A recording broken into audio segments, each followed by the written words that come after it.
Okay, guys, happy days, right? So you just have to bear with me. It's the first time I've done this. We are on what do you call it?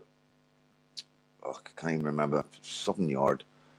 So new and yeah. So just want to make sure I've got it up. Everything's looking good on here. Give me 2 seconds, guys. So thank you for coming in. I can't see your comments right now. Let's see. Okay, guys. Oh, that's the wrong one. Just bear with me. So yeah, it's the first time StreamYard, first time using StreamYard, guys. And I've got a couple of special guys coming in tonight. So I have, once I can get rid of CZ on my TV. Let me just do this. Okay, should be on by now. Okay, guys, happy days. It's the camera. I don't think it's the camera's great. Evening, Northern Ireland disgruntled one. Good to see you, mate. Good evening, John Rankin, Kai Tweed. So you are. We don't use that word, but I'm a Protestant. Yes, mate. We're Protestants and Catholics. It's a mixed community. Lady J, good evening, Freedom Dad. Hello, Alan, Ronnie, Sir, good evening. Margaret, Tommy, Bill, Lady J. So I think there should be a good few people in here. I've sort of set up a system now where I can send messages out. Anne-Marie, how you doing? Yeah, so it's good just to get a few people in to start with. I think it helps the algorithms and gets everything going. But let me see, what time is it? We did say 7:30. So I'm going to bring the guys in. Be quiet, lady. Hi, Freedom Dad. So be quiet, lady J. Good evening, Freedom Dad from Charlie. Oh, nice one, Charlie. Good to see you, Ragnar. Good to see you, Farty Pants. Yeah, moderators, if you could just stay on top of things, you know what I mean? Because I don't know who's in my group on Facebook. This is a big problem I've got. So I've started up like a community on Facebook, and I imagine there will be some haters on there. So we could get some trolls. Please use your initiative with the trolls. We are a platform of freedom of speech, and we just don't kick everybody off. But you know the score. You all know the score. I've got amazing moderators who've been doing this for a very long time, and proper pros. You know what I mean? I'm proud to say Freedom Dad has got some of the best moderators on YouTube. So we're going to go and we're going to invite Mark, and we're going to invite Nobby. Good evening. Good evening, mate. How you doing? So next says Mark. Are you in the house, Mark? Yes, I am. Yeah. You are. Okay, mate. I'm going to start with Mark. So Mark, you could tell my platform who you are and where you're from and stuff, please. My name's Mark Molland. I'm from East London. Yeah, and I'm 62 years old. You're a patriot? Yes, I'm a patriot. Activist? Activist. Good man, good man. How long have you been doing this for? Quite a few years. I've worked with Nobby. I've worked with other people. Right, yeah. And I just want to say thank you for introducing me to Nobby. We have had a chat offline there before we started. So I'm going to introduce Nobby, if you don't mind, Mark. It's absolutely amazing to have you on the channel. It's absolutely an honor, to be honest with you, mate, to have you on the first ever StreamYard on Freedom Dad's channel. And it means a lot to me. As you know, I'm an avid supporter of veterans. And so if you want to just give us a wee brief introduction of who you are. Yeah, hello to all your viewers. Hello to yourself. Thanks for having me on. I'm a veteran, served 11 years in the British Army, done 4 active tours, one in Gulf War 191, Cyprus, Northern Ireland, served in Oman, and then I did Bosnia, and then came out, and then I was at a loose end about 8 years ago, and then started just doing highlighting illegal immigration. And it was me and my mate, Active Patriot, down at Dover, who actually got BBC ITV involved, just because we were putting so much out on social media, they had to react. And yeah, been through the mill since then with the police and that on this side, you know what I mean, for a good 5.5 years, because they don't like what we do. Yeah, so AP, we know Active Patriot. I think most of the guys on my channel, most of them should know. You know, there is quite a lot of new people in Northern Ireland coming to the right wing Patriot side of things, and you know, it is what it is. We call it what it is. You know what I mean?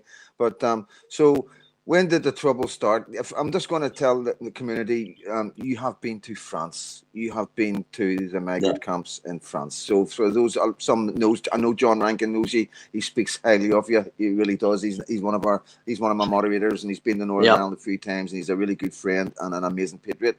So I know bits and pieces, but I've tried to not put too much in because I want to learn the night with my community together. You know what I mean? So if you don't mind, Mark, if you can just like if there's anything you want to interject or add or anything, Mark, you're more than welcome. But I will get back to you. But okay, I'll just sit here and watch, and when you ask me something, I'll answer. Thank you so much, Mark. So Nobby, if you want to tell us, so what when you first thought about going to France, what triggered it? Well, as I said, I've been doing this in 2020, the first lockdown. Yeah.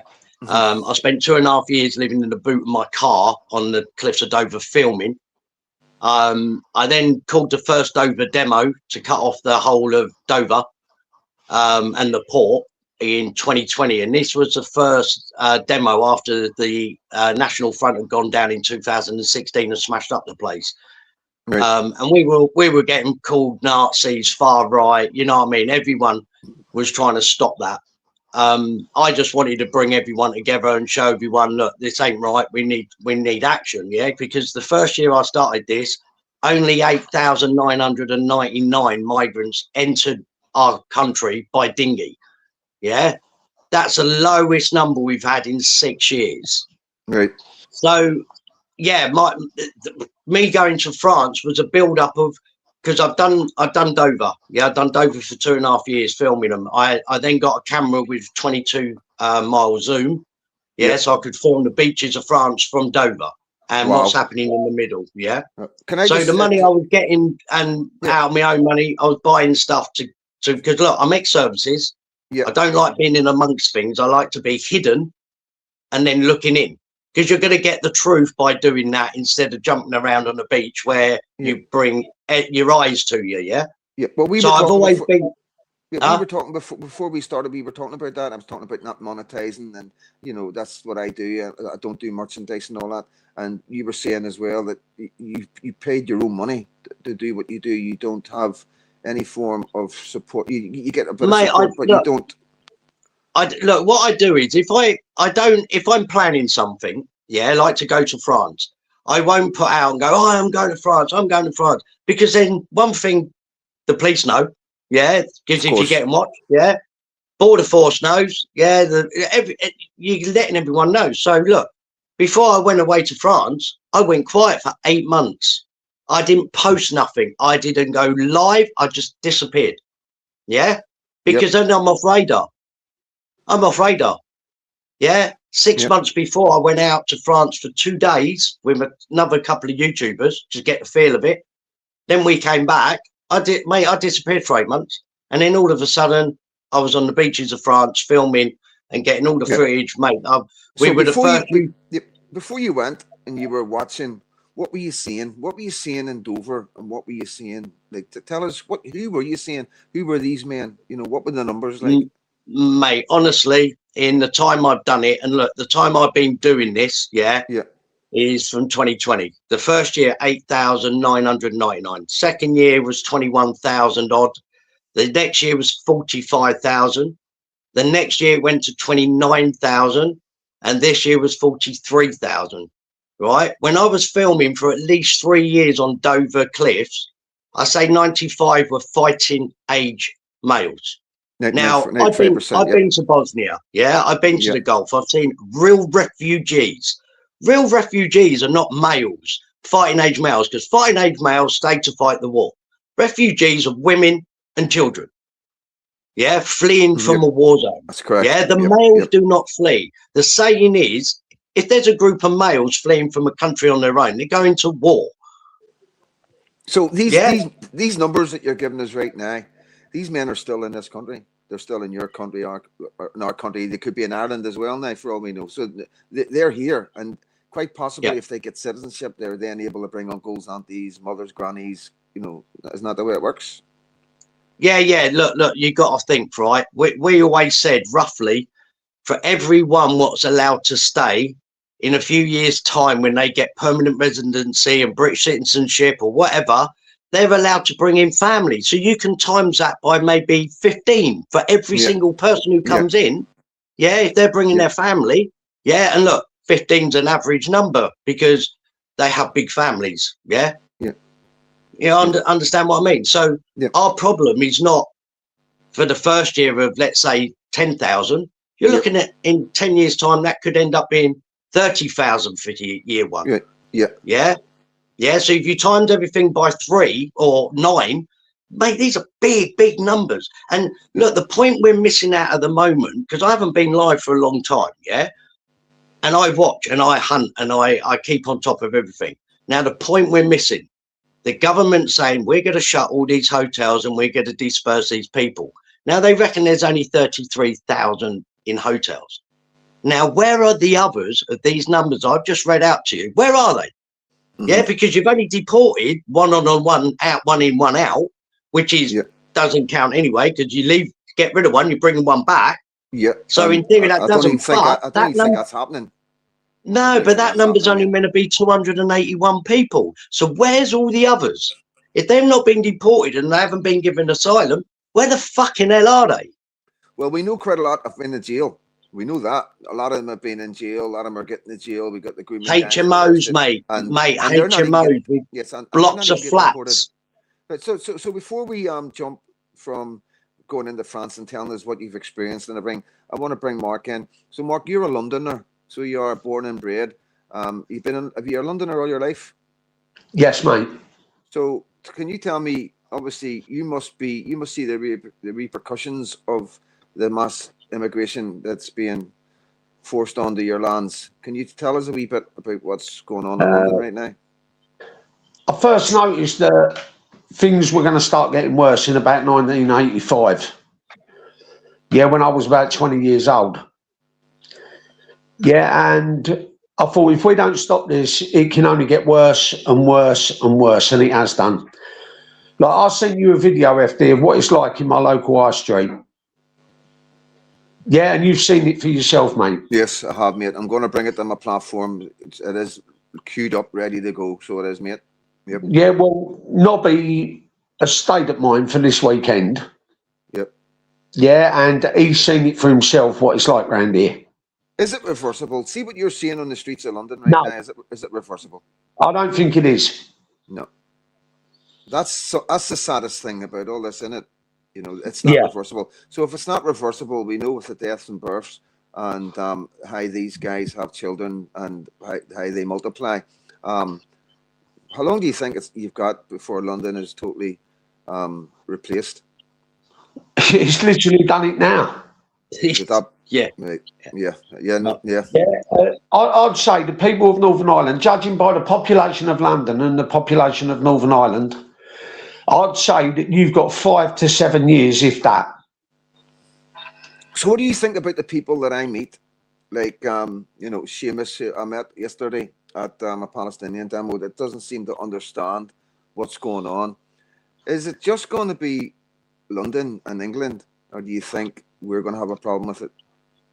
I think it's a worldwide problem. I think it's a worldwide problem. Yeah. I think immigration is... Don't get me wrong, we need some immigration. Of course. Yeah, but... Yeah, like when I went to France with Nobby, we've seen the shit that they're letting into this country. Right, yep.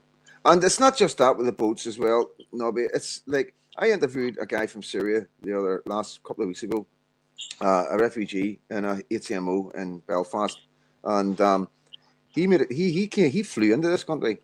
I can't remember where it was, but he went through 3 or 4 countries to get to. I think it was maybe France he flew from, and so it's not just the boats; they are just flying in. Because he did say that if he had a new Northern Ireland was that good, he would have flew straight from Syria. So that's a problem. You know, we don't have no idea how many's flying in. We don't know how many are coming in student visas or work visas that aren't returning. And I don't think the government know there, do they? Look, this is a problem, mate. Look, this is what I've always said about Dover, because look, the government in theory let Dover happen. Yes, let us go and film. Yeah, the government's taken me to court in Dover and a few other YouTubers to try and block us from filming. Yeah, Right. but yeah, mate, I can film what my eyes can see. My eyes don't trespass. Yeah, yeah, right. So in court we won. Yeah, because they couldn't stop us. But if the government wanted to do ban us from filming Dover, why don't they do what they do to an airport? Yeah, and put a ban on filming over an airport due to the fact of a terrorist attack. It's a fucking port. You could have put a dome over that place, yeah, like that, and we would have all had to stop filming, otherwise it would have been a terrorist offence. Yeah, yeah. But why didn't they? Because we're all transfixed on Dover, because that's where it's happening. Of course, I've said that for and a long time. Yeah. Planes, trains, and automobiles, mate, are fucking flying them in. And I don't think it's big airports. I think it's these fucking little airports, mate. Yeah. They're flying them in. Yeah, because no one's looking at the little airports. That makes sense. You can't film at an airport. Yeah. Yeah, you can't film at an airport. Yeah. As soon as you start filming an airport, mate, that's it. So I reckon Dover's a cover-up. Yep. Yeah, the boats, I believe, are that the throws off the real scent. But the problem with the boats is the people, it's undocumented. Now, I'm not saying the guys coming in planes and legally, like not legally, they're still coming in illegally, but they're coming in by ferry through ports, like through the proper channels. They're coming in through airports. Now, we've got to assume that in a lot of these Middle East countries, the documents, I don't believe, will be, top notch. Like we have passports and driver's license that are very hard to counterfeit. So we've got to understand that. But with the boats, these guys have got no documents. They're throwing their documents away and they're starting a new life. That's the problem with the boats. And I think as you, as an ex-soldier, a veteran, you can see the threat. I think that's where you're thinking. You're looking at these men and going, "These are fighting aids, man." You know what I mean? Mate, look, right. All these wars we've been to over the time of my lifetime, except for the Falklands, you're talking the Gulf War, twice we did the Gulf War, my time and the time after 2023, I think it was 2003, and then you've got Afghanistan, right? These wars happened 35 years ago. The blokes who are coming over on the dinghies, right, are 35, 40 years of age. These are the sons of the fucking fathers we were sent to kill for fake information from our government saying, our weapons of mass destruction, we have to go and get Saddam Hussein. Now, if you have a look back on history, when they've gone out and taken Colonel Gaddafi out, his regime, and where he kept it all calm and collective, they went fucking wild. Exactly when we took out fucking Saddam Hussein. We're taking away a dictator, but he's got them under control. Why they're under control? Leave him there. But they've done this. They made an excuse for us to go to war, which I do believe now. These people coming over, mate, they've got grudges against us. Of course, yeah, definitely. You know what I mean? This is what I was saying today in one of my videos. Two wrongs don't make it right. We shouldn't have went in there. Men like you shouldn't have went over and risked your lives, But that's with hindsight. We didn't know that at the time. You know what I mean? No. It's not the civilians or the children or the women who are going through horrific things in England and Ireland right now. It's not their faults. So So tell us about France. Tell us about these men. Tell us. To be honest, mate, France. We went over for 11 days. How'd you get there? How did you just? I drove in my car. Right. Because we needed transport. Right. Yeah, of course. Yeah. Now, because I've been out there before and they've taken pictures of me and everything else, but we were right out there, with the police when we only stayed 48 hours. The first time. So doesn't matter how you go over to France. If you hire a car, which would have cost me more money to change my number plate or whatever.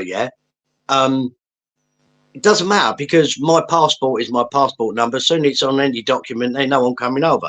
So I just went over in my car and we camped in a campsite because it's the cheapest way to do. No flash hotel, roughed it, in a campsite. And then we worked out of that campsite every day. and we were leaving. Yep. We were leaving 2, 3 o'clock in the morning. Yeah, we were out on the beaches by 2, 3 latest. Yeah, every single morning. Yeah, we were trying different places up the coast because look, I've been watching the boats for 5.5 years on the boat. Of course, from Dover. Yeah? Yes, of course. I know exactly 5 places along that coast where those dinghies leave. So because it's a guessing game where they're coming out from. Yeah. Yeah. Yeah. And this is the problem the police have got, because the police, when we were there, me and Mark, I went over as a reporter. Yeah. As a cameraman. I've got ID as a cameraman. Yeah. So I went out there, just sat on the sand dunes with the police. We chatted to the police, and I found out that they have 6 groups of police, which are all reservists, so they've been brought back and paid out of our money to patrol the beaches, right? Yeah, they've got all camouflage look, so they look army. This is where people get it wrong. They are the police, but they're the beach police. Then you have the normal police, which patrol along the road and that, and then this lot do the other bits, right? So how come they were getting over with so many police? What was going on? Like, surely the amount of money that we've sent to France to prevent these boats coming over, what's went wrong? Mate, the only thing they've got, right, the only thing they've got is, look, they do 6-hour shifts with 3 people, with 6 people, and so they're changing 6 areas every 6 hours with 6 people. So it's quite a lot of people. But look, when you look at when the boats are coming in, they all come in from grave lines. Yeah, that's as you go over to Calais. It's a 10-15 minute drive to the beaches, or you go down further to Dunkirk. Right, they're the beaches they mainly coming down off, and the canal. Right, I know this. Fucking Joe Bloggs knows this, who's been doing it long. Yeah, but the police, we got proof of it. I walked up the canal and the dinghy was coming along, right, with 5 or 6 blokes throwing all their bags out. Yeah, that's all their documentation. That's in the canal. Right. Me and Dennis were 10 foot away from them with my camera, filming them going past. I filmed them going up, and then when the canal goes out into the sea, they then turn right and go into the beach, and mate, there was like 200 of them running along the beach, mate, for about a mile. Did they see you filming them? Did they curve? Yeah, mate, they were waving at us, chatting Al Akbar and waving at us. It's all on my YouTube channel. Yeah, taking the piss, mate. They're taking the piss out of you. I'm going to put the link in the description of this video after it. So guys, mate, they take the piss out of you. There's no score. Right, go ahead. But, so they take a right and they pick up other people, and how many? Yeah, but mate, they don't go to the beach. These people are up to here in water, mate, wading in. Yeah, to try, and there's a couple of 100 now. The boat only can take 100. Right. So the rest of them, once they don't get on, toddle back, go and get dry, and wait for the next one. Wow. But you imagine, I'm at an end of a concrete pier in the sea, which is the canal, right? Yeah. On my left, there's a beach where the boats have just gone round, and the normal beach I normally go in is on my right. So what I did after filming 2 dinghies going out with about 300 guys on them, I then turned round and started filming the beach I was on yesterday, and guess what I saw? There were 6 coppers there, right? So they were about 500 meters away from the other beach where 200 migrants are. Mate, I filmed them for 25 minutes standing around a fucking dune buggy, chatting and fucking talking. And I filmed them and I've got that footage. Could they have made a difference? Look, let's put it this way. If the migrants were all in Britain, at Dover, and they wanted to get to France, would we as a country stop them, which is going to cause us the money problems, or let the fuckers go? Of course. Okay, fair enough. Right, so common sense prevails. It doesn't matter how much money you throw at the French. I'll tell you, right, it was quite funny. You know, when we gave them the £500 million fucking extra payment, right?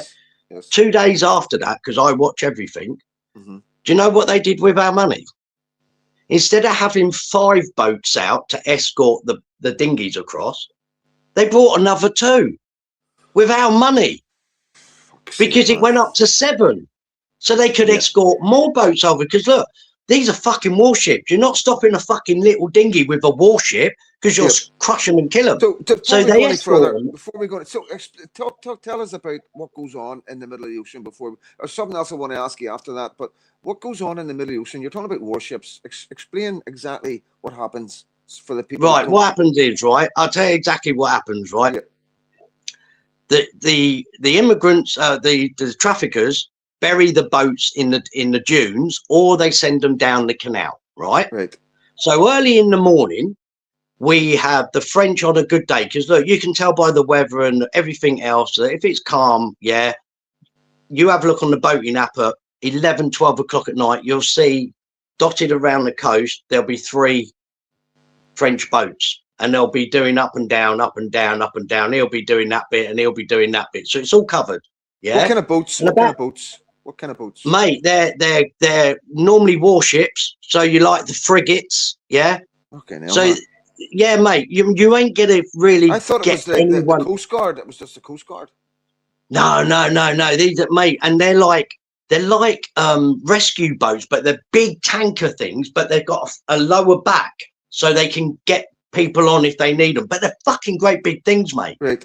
Yeah, got you. They're huge. They're costing a fortune. And they belong to the French Navy, basically. They are. But yeah, if you go on it, they all put up as military ops, as in military operation. Got you. Right. Yeah. Okay. Right. Yeah. So what happens is, early in the morning, you'll have a spotter plane that flies along the French coast. Yeah, just inside the coastline, not in the sea, just and they look for the movement of the migrants. Yeah. Yeah. So they know where they're coming from, because what happens in the sea, they'll tell the boats, oh, look, we got a lot of movement, let's say round grave lines. So a couple of them will move round to join the other one. So there'll be 3 of them round there, and then they'll bring a couple of others out. So they're preempting it. Yeah, they know where they're coming from. Right. But look, if you got 200 migrants and 6 fucking coppers on a beach, yeah, you're not going to go round and start stabbing the boats when you've only got 6 coppers there. Of course. Yep. Right. Yep. And also, if you start stabbing these boats up, these traffickers, mate, earn a lot of money from one dinghy. And if you pop 2 or 3, mate, they've got AK-47s and that in the La Pouge camp we were in. Yeah. Yep. There was AK-47s found, and there was 2 shootings the fucking week before we went. We're going to talk about that. We're going to get that. First of all, I want to ask you, so we talk about smuggling gangs, and you've just mentioned it yourself, the smugglers. So how does it work? Because I don't believe that these guys have got that much money. Not all of them. I believe they will steal, borrow, and I've always thought they would come together to like buy a boat, buy a motor. So how does it work if they're coming along the canal and they pull up to the beach? How do they know who's paid to get on the boat? Who's paid when they're all this is a problem they've had over the past years, right? Because you've got like the Africans and that who come over with absolutely FA, yeah? So you'll have the people who have actually, because look, one of them come over and all the family put their money together, which funds that bloke to get to England. Because once he's in England, they know once he gets the right to stay, they will be coming over as well. Right. Yeah. Right. So it's funded by them. Some of them are trafficked over to do cannabis farms and work. Yeah. And that's how you pay your money off on that way. Yeah. So that's slavery in theory. Other things regarding. Yeah. So there's other ways they get about to look. One girl, Sudan lady, I think it was, she came over with nothing. And then she worked in the migrant camp, cooking, cleaning and that. And then after a certain months, they gave her a place on the boat as back payment. Right. So, okay. So there's different ways to do it, mate. Yeah. So there's definitely everybody on the M boats is paying to get on the M boats. You're telling me everybody that's on the M boats that's coming across that channel have paid to get on that boat. Is that what you're telling me? May have paid, or they're doing it because of slavery. Look, we'll get you across, but you work for us. Blah blah blah blah blah. You know what I mean? Okay, I just wanted to clear that. So we know what's going on in the sea. We know how it works. So we've got that. So can you tell us what you and Mark had to deal with, and what the experience was, and where did you start? How much risk did you take? This, if you can just run us through the experience. How much risk? How much risk, mate? Let's put it this way: I've been out of the military a long time, but I knew I was putting myself, at risk. Yeah. Dennis, I put at risk. And look, I asked Dennis to come with me. Yeah. Yeah. And I told him the thing. I said, look, this ain't no place to fuck about. Yeah. Yeah. Especially if we walk into a migrant camp, which I was planning on doing. Yeah. You can't say nothing, mate. Yeah. You've got to keep calm, collective. Yeah. If something happens, we got to talk our way out, because the car was 3 fucking miles away out to park, because they were right by a railway station, and the camp was split, and it was split about 2 miles down this road. And the only place I could park was in a little housing estate at the end of the road. So if anything happened, I'd have to get through the whole lot to get back to my car. Yeah. And they don't like journalists or anything. Yeah. I had a body cam on, I had a big camera on a stand, you know what I mean? So I'd gone in there, and I had the body cam on, but when people were saying, like, when we were interviewing people, mate, they didn't want to get interviewed. You know what I mean? They didn't want. They don't want their faces shown. Nothing like that. But I said to him, no, it always flashes. It just tells me the battery's working. Yeah, don't worry about it. I said, I'm not filming no one. Yeah, and the other camera I'd laid down on the floor. Yeah. So they start chatting. Yeah, mate. One of them come through. What was it then? 8 or 9, Mark. 8 or 9 countries. 8 or 9 countries had come through. Okay, now. Yeah. There was also the young girl from Eritrea. She, I was talking to her, and I told Nobby the story. What happened to her? She was limping. Yeah. And I asked her what happened to her leg. Yeah. And she was a Christian girl. Yeah, they're not all Muslims out there. Yeah, she was a Christian girl. Yeah, and she tried to get onto one of the dinghies, and they actually broke her leg and threw her overboard to make room for a man. Wow. So they're quite violent, these guys. These guys are quite violent. Oh, yeah. To track back. There, mate. Yeah, freedom. To track back on stuff, right? What happens is, when these boats leaving, right, you'll have 150 people who are paid to get on the boat, and then hiding in the dunes, you have the Africans and that who haven't got the money. So when they see the boat coming, they storm it. So instead of having 150, mate, mate, it's mayhem. We saw people getting chucked off boats, mate, and I've got it all on film. You see them like getting chucked off, mate. They're like, whoa, you know what I mean? And it's every man for himself. Yeah, it's horrendous. It's horrendous, mate. So, what, Mark, how did you feel? Did you have a fear? Did you realize how dangerous it was when you went there? Not been told me the risk. Yeah, and I took the risk. And as a civilian, like, I'm not ex-military. Yeah, and I put my faith in Nobby. And I followed these directions, and we made it in there, we made it out. Yeah, but once I was there, like, when we was walking towards the camp, I could smell it from about half a mile away. It fucking stunk. Fuck's sake. Yeah, and when I went in there, I thought, fuck it, let's just do it. Let's just get in there, get what we got to get, and get the fuck out. Yeah. And Nobby will tell you, you can see me on the video, I'm racing towards the fucking thing. Mate, honestly, the setup of the camps is by the NGOs, non-government organisation, who are funded by the government anyway, even though we're going to touch on that as well, so we are. But if you can tell us just your experience of the camp, the type of men, why you're so concerned, and why we should be concerned. Right. I'm not being funny, but these people are coming from all these different countries, Sudan and Somalia. Yeah. Now, in their countries, right? This is not against the people who are coming over. This is against the governments and how they run their country, right? There's no law and order. Yeah. If they want, they get. Yeah. By any means. Yeah. Right. If you have a look at these guys' eyes, right? They stare at you, mate. When I was filming at Dover, when you're looking at them through a camera, right, and you're there, in theory with it. And I used to look at their eyes, because I've seen people who've been in like war or something, but these guys, mate, their eyes, Their eyes are evil. Yeah, these guys are just don't know, mate. And look, my big question is, where have they got all these guys from? Have you been breeding them in some fucking farm somewhere? To have all of these guys from wherever. And who's instigated this? Not one bloke with a fucking rucksack saying, come on, boys, we're going to Europe. Yeah, this is instigated because it's Europe. They're hitting other countries, but then they're travelling round to get to us. So it's Europe they're attacking. Yeah, and I think it is because this is instigated by Hire, as we all know. But this is to drain Europe. Look, Russia and Ukraine war. This is draining us because we're set. Look, we got no artillery pieces in this country at the moment because all the AS-90s and that we worked on when I was in the army, right? Tracked vehicles. Yeah. They've all been given to Ukraine. All our ammunition's been given to Ukraine. And it's the same with Germany, Sweden, Finland. Yeah.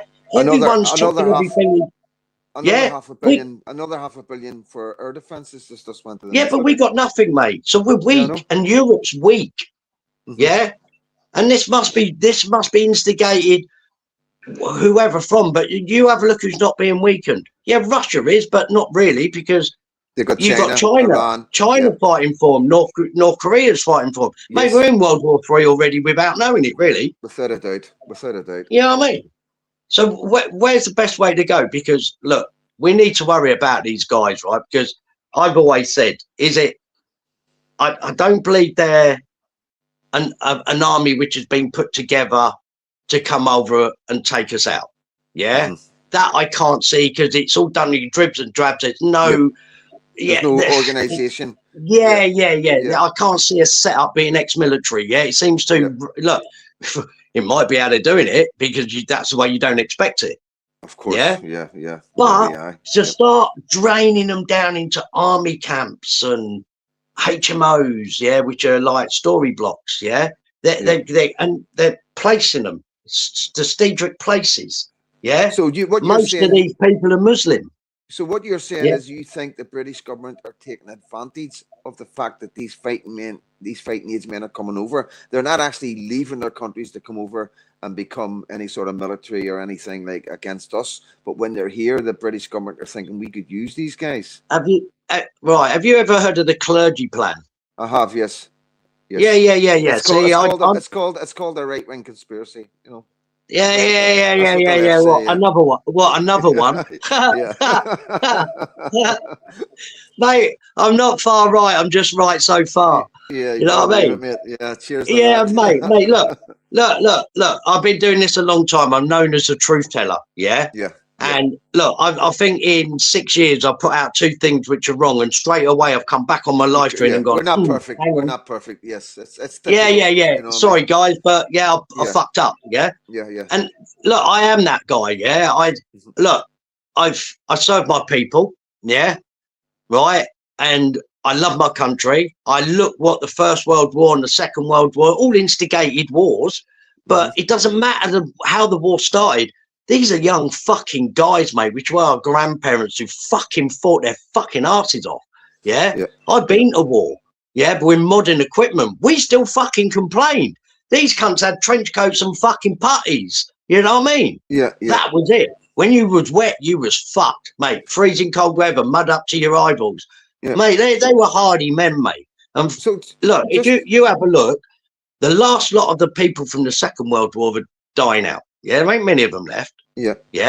And all of a sudden, in the past 10, 15 years, we've had this mass flood over because they're getting weaker. So the memory of the Second World War, that's going. We're the ones who keep that going. Yeah. But that's 2 generations now. Yeah. And the ones who fought in it are dead. Yeah.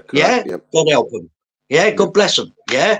But because that's going, mate, I do believe this is a clergy plan. Yeah. Yep. To take out the white population. Yeah. Mixed breed, whatever. Yeah. And these people who are coming over, I do believe are being told, right, when you get to England, you will get everything. Yeah. You will get a house. You will get everything. Now, the problem I've got is you've got all these people who are getting put in flats or whatever, or still in hotels. Now, if they've been promised flats, hotels, or houses and that, I think the turning point is something's going to click, which will maybe cause it can't be a civil war, yeah, because it's not us against each other, it's us against whoever's come in, yeah. So how you ever want to call it, but when that kicks off, I think it'll be them kicking off because they want our houses. And I do believe, mate, when that turning point comes and the cooler thinking goes, mate, yeah, even the Muslims who are here in the mosques and everything else will all join in. Look, and I'm just being honest here. Yeah. Yeah, no, Yeah. listen, you need to be blind mate, not to know that. I will tell you what really I think. Stupid not to think that the moderate Muslims wouldn't come. Like, mate, they'll all join together. These guys, mate, honestly, and mate, they will ethnic cleanse us. That's what I believe. And I've seen ethnic cleansing in Bosnia with mass graves. Not nice. Yeah. Not nice. And if that sort of thing happens, mate, what they were doing to those people. How far in the future do you see what you're talking about right now? Because, you know, it's not going to happen tomorrow. It's not going to happen in the next 5 years. So when do you think, mate, this kind of... They reckon the boats will stop coming in over in 3030. That is when they reckon they've got enough people coming over. Mate, we've known this for years. There's a plan, and we heard years ago, and we had the evidence there. Yeah, well, I can dig it all up again. But the plan is to finish the boats coming in 3030. What happens then? But I've also heard something's meant to happen this year.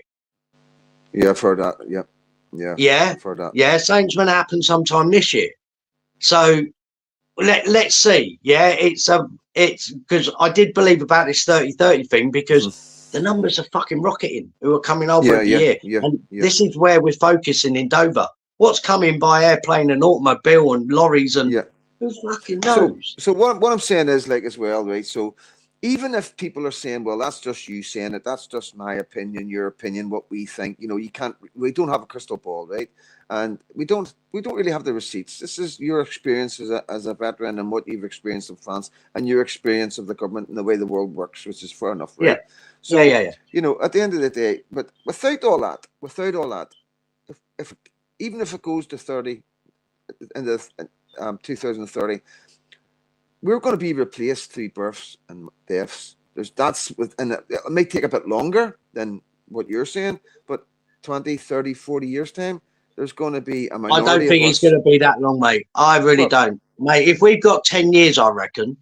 Yeah, I reckon. If look, I don't incite violence or nothing. I'm saying that now. Yeah, of course. I'm saying this as my feelings and what I think. Yeah. Right. So no one gets in trouble here. For entertainment and educational purposes only. Yeah. If this blows up, mate, and we go to civil war, which I can see is the only way out. The only other way is some fucking idiot up there, as in Blair, as in Starmer, fucking North Korea, fucking USA or Russia, or saying, or Israel, anyone fucks up, mate, and something happens, we could have Third World War. Yeah. There's the other bit. Yeah. Or but then they would take all our fighting aids men out of the country.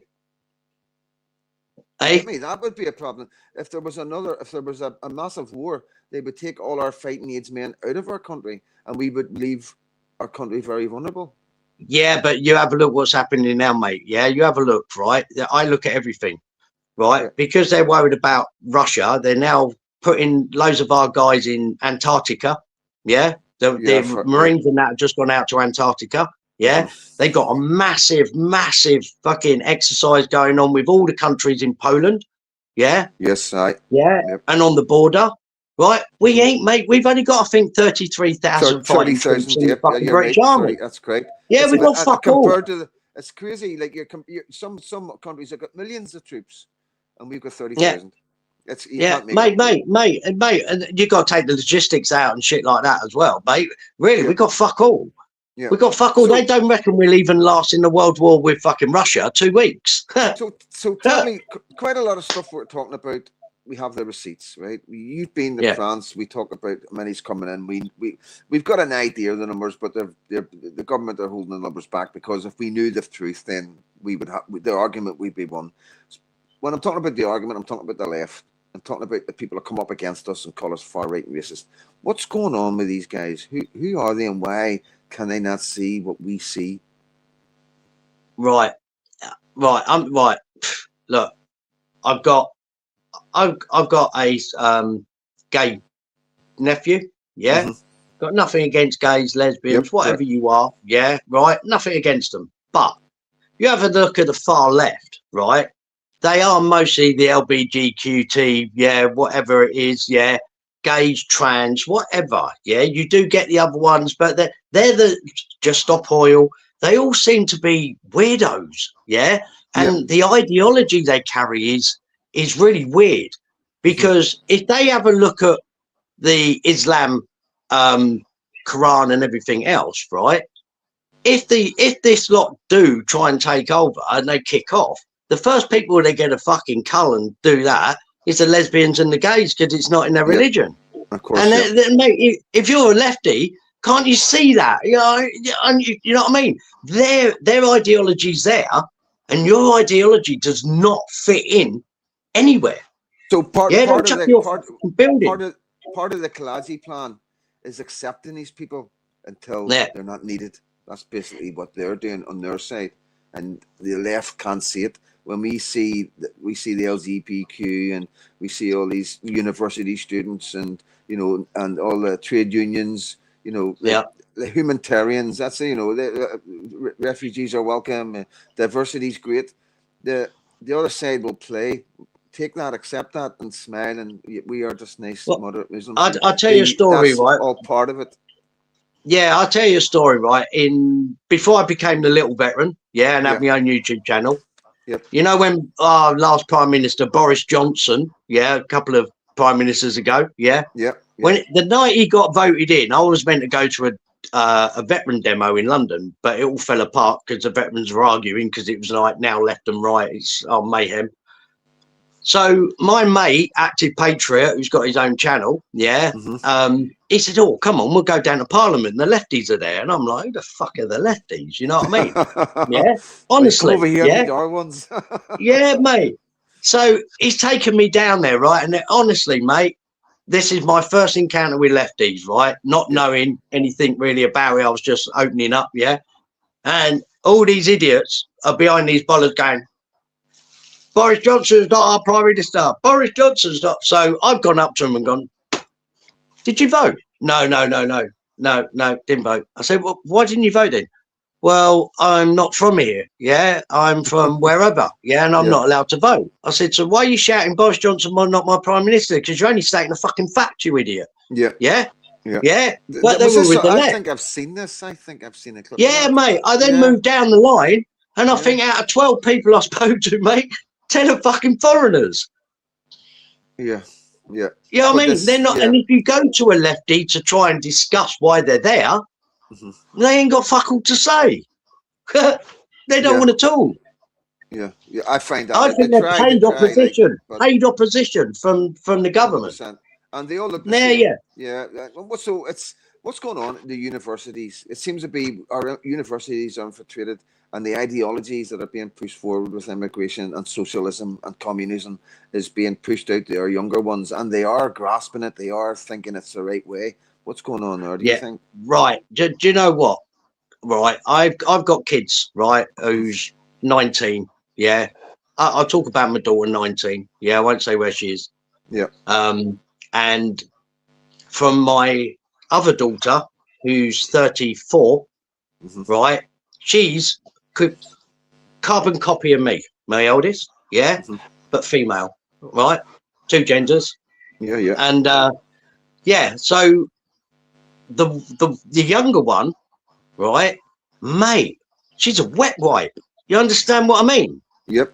Yeah, they want everything, right? And this is, look, they don't work. All the youngster generation don't want to work, but the government want you reliant on benefits, because then they've got control of that. Yeah. Then this goes into like 15-minute cities, conspiracy theory, but 15-minute cities will come in.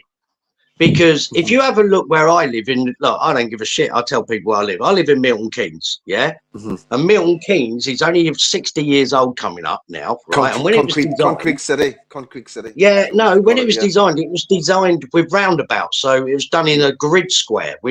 So on every corner, there's a roundabout. at one Yeah. stage when it was first Now, built. where I live is like 15 minutes, 15-minute walk. That's my 15-minute cities. And then it all goes into getting your ID, fucking, because you're on benefits, you'll have a card. That card would You be can't put to your spend that money. 15-minute city. Yeah, you Yeah. can only If you spend it do in. activism like us, they'll cut my Yes. card. I won't have no money. Yeah, you do as you're told. Otherwise, I'm going to cut your card. And this is why they want the youngsters, indoctrinated, so they do as they're told, and they, you know what I mean, they won't fight back. They're all soft, mate. The British Army now is not worth fuck all, mate. Nothing. Yeah, they've got to have 8 hours sleep a night. Yeah, they get quilts. Yeah, you can't shower them anymore in basic training. Yeah, what the fuck are you trying to bring up to go to war? These are not men. Yeah, I've actually seen. Have you seen the comparison between the Russian Army advert and the British Army advert? I imagine you have, when they've been trying to recruit. It's on two different levels. Like, it's like, yeah, mate. We used to be the best army in the world, mate. I wouldn't put a mark on that now. Yeah, you know what I mean. Yeah, I get that. Never. So everything seems to be happening for a reason. That it all seems to be going into one lane. That's what I'm getting from this interview right now. Yeah, mate. I'm honestly, mate, being a veteran and being in situations I've been in, I am worried, very worried. And now, mate, I'm being honest. Yeah, I'm not scaremongering anyone or nothing like that, mate. I'm worried. You know what I mean? I wonder what's going to be in the next 7 years. Not a clue. 10 years. So just want to jump into Mark. You there, Mark? Yes, mate. So, Mark, we're talking about like civil war. That's talked about quite a lot. How would you fare in London? How would you fare in London with a civil war? We'd lose in London, but like the government say London's 55% white. I don't believe it is. Right, no. Okay, fair enough. Yeah, I should not be around today. Yeah. Yeah, and even he was surprised. Yeah, because he hasn't been here for so long. Not in the centre of London, you see a good mixture. Yeah, like when people go to the demos and all that, they don't see the real London. Yeah. See, what I'm getting at, London where I live, outside of the West End and the city, is completely different. Right. Okay. Yeah, and if it did go to civil war, I believe that London would be turned into a pile of rubble. Right. Okay. But what do you mean a pile of rubble? How would that be possible? Because we're not a country with arms. So this is what I'm getting at, right? So we're talking about civil unrest, and I come from a country that's been involved in civil unrest. I've been involved in civil unrest in this country since I've been a wee boy with rats and stuff, so I know how it works. And I worry about when we talk about civil war. I'm an advocate. When I talk, I really am passionate about this one. Like when people talk about civil war, I worry that a lot of people will sit back and go, you know what? Well, it's okay, because if it comes to it, we'll just have a civil war. What concerns me is if there is a civil war, you're going to be up against foreigners and maybe the army and maybe the police, because like you say, the army's changing.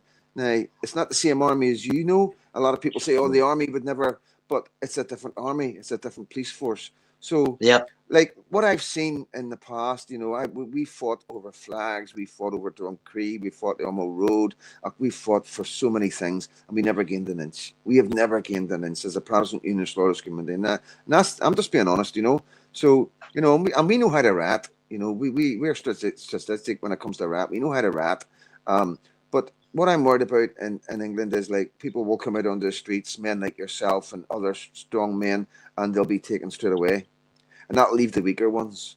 And when the weaker ones see the stronger ones getting taken away, they're left vulnerable. And that's the problem I have. I worry that people that talk about civil war, that's everybody. But mate, they do this now. Look, they're indoctrinating people now with exactly what you're saying now. Yeah, because you're saying the stronger men will get taken out. The stronger men are getting taken out now on demos and that. The people who speak out, mate, are the ones that are getting taken out because the people are watching. Ireland. Whoa, I don't want that to happen to me. Exactly. Let me just jump in there. Exactly in Northern Ireland, exactly what they're doing right now. We've got a young man called Glenn Kane. Say young, you know what I mean? He's around the same age as me, but he's an absolute diamond. Been doing this for a long time. You know, on bail conditions for over a year and a half, having to sign on to the police station, can't go to demos. Got another man in East Belfast, Pinky. You know what I mean? Absolutely amazing patriot. We've got, you know, there's Stevie Baker, another patriot. It seems every leading figure that pops up and seems to do well for the movement, for the country that people are listening to, gone. You know, so we're experiencing that. We're experiencing that already. You know what I mean? So what's your opinion about what I'm saying about civil war and how I think it's dangerous for us to say, well, there'll be a civil war and this and that. Can you see any outcome going down that road where we can win? No, honestly, no, mate. We're not armed. We can't be armed. We're not allowed to be armed. Yeah, we can't even get arms. Yeah, only, you know what I mean. You know what I mean. There'll be certain people who can, or could, but mate, what we got? Yeah, look, this is just my thoughts as well, right? Yep, of course. Yep. I do believe the police are not allowed in mosques. I reckon everything's getting stored in mosques. I reckon they dug below. I reckon it's getting stored up. Sorry, but my thought. We're seeing weapons getting caught coming in. You know, I think there was 30 pistols. A guy went down for 30 or 40 pistols. Trying to get smuggled in. And that's, like you say, with drugs and any crime. Any crime. When a man gets caught for a crime, he's normally done fuck knows how many crimes before he actually gets caught. And it's like a drug dealer or a gun runner. Correct. You know, they've normally one goes, mate, another one comes in. Yeah. So, you know, cats in, like, I've got, not going to say too much, but from Northern Ireland, I know how easy it is to get guns in. You don't have a sniffer dog for guns if they're brand new. You know, they're oil and metal, just like a car, you know, or a lorry or a van. You know, so I know how easy it is for these guys. I know the amount of weapons there is in Europe. You know, so it is concerning. It is concerning because, you know, they've took over the drug trade. I know a lot of guys that's being in prison in England and Scotland. I've kept in touch with quite a lot of guys, and they're taking over the drug trade because they're able to get it cheaper and because they're more violent. Because back in the day, mate, Milton Keynes and that is all Albanians, mate. The Albanians run the whole lot, mate, round our way. Same in London. Yep. So that's what I'm trying to say. I think it's important that we get it across to people while we're doing this.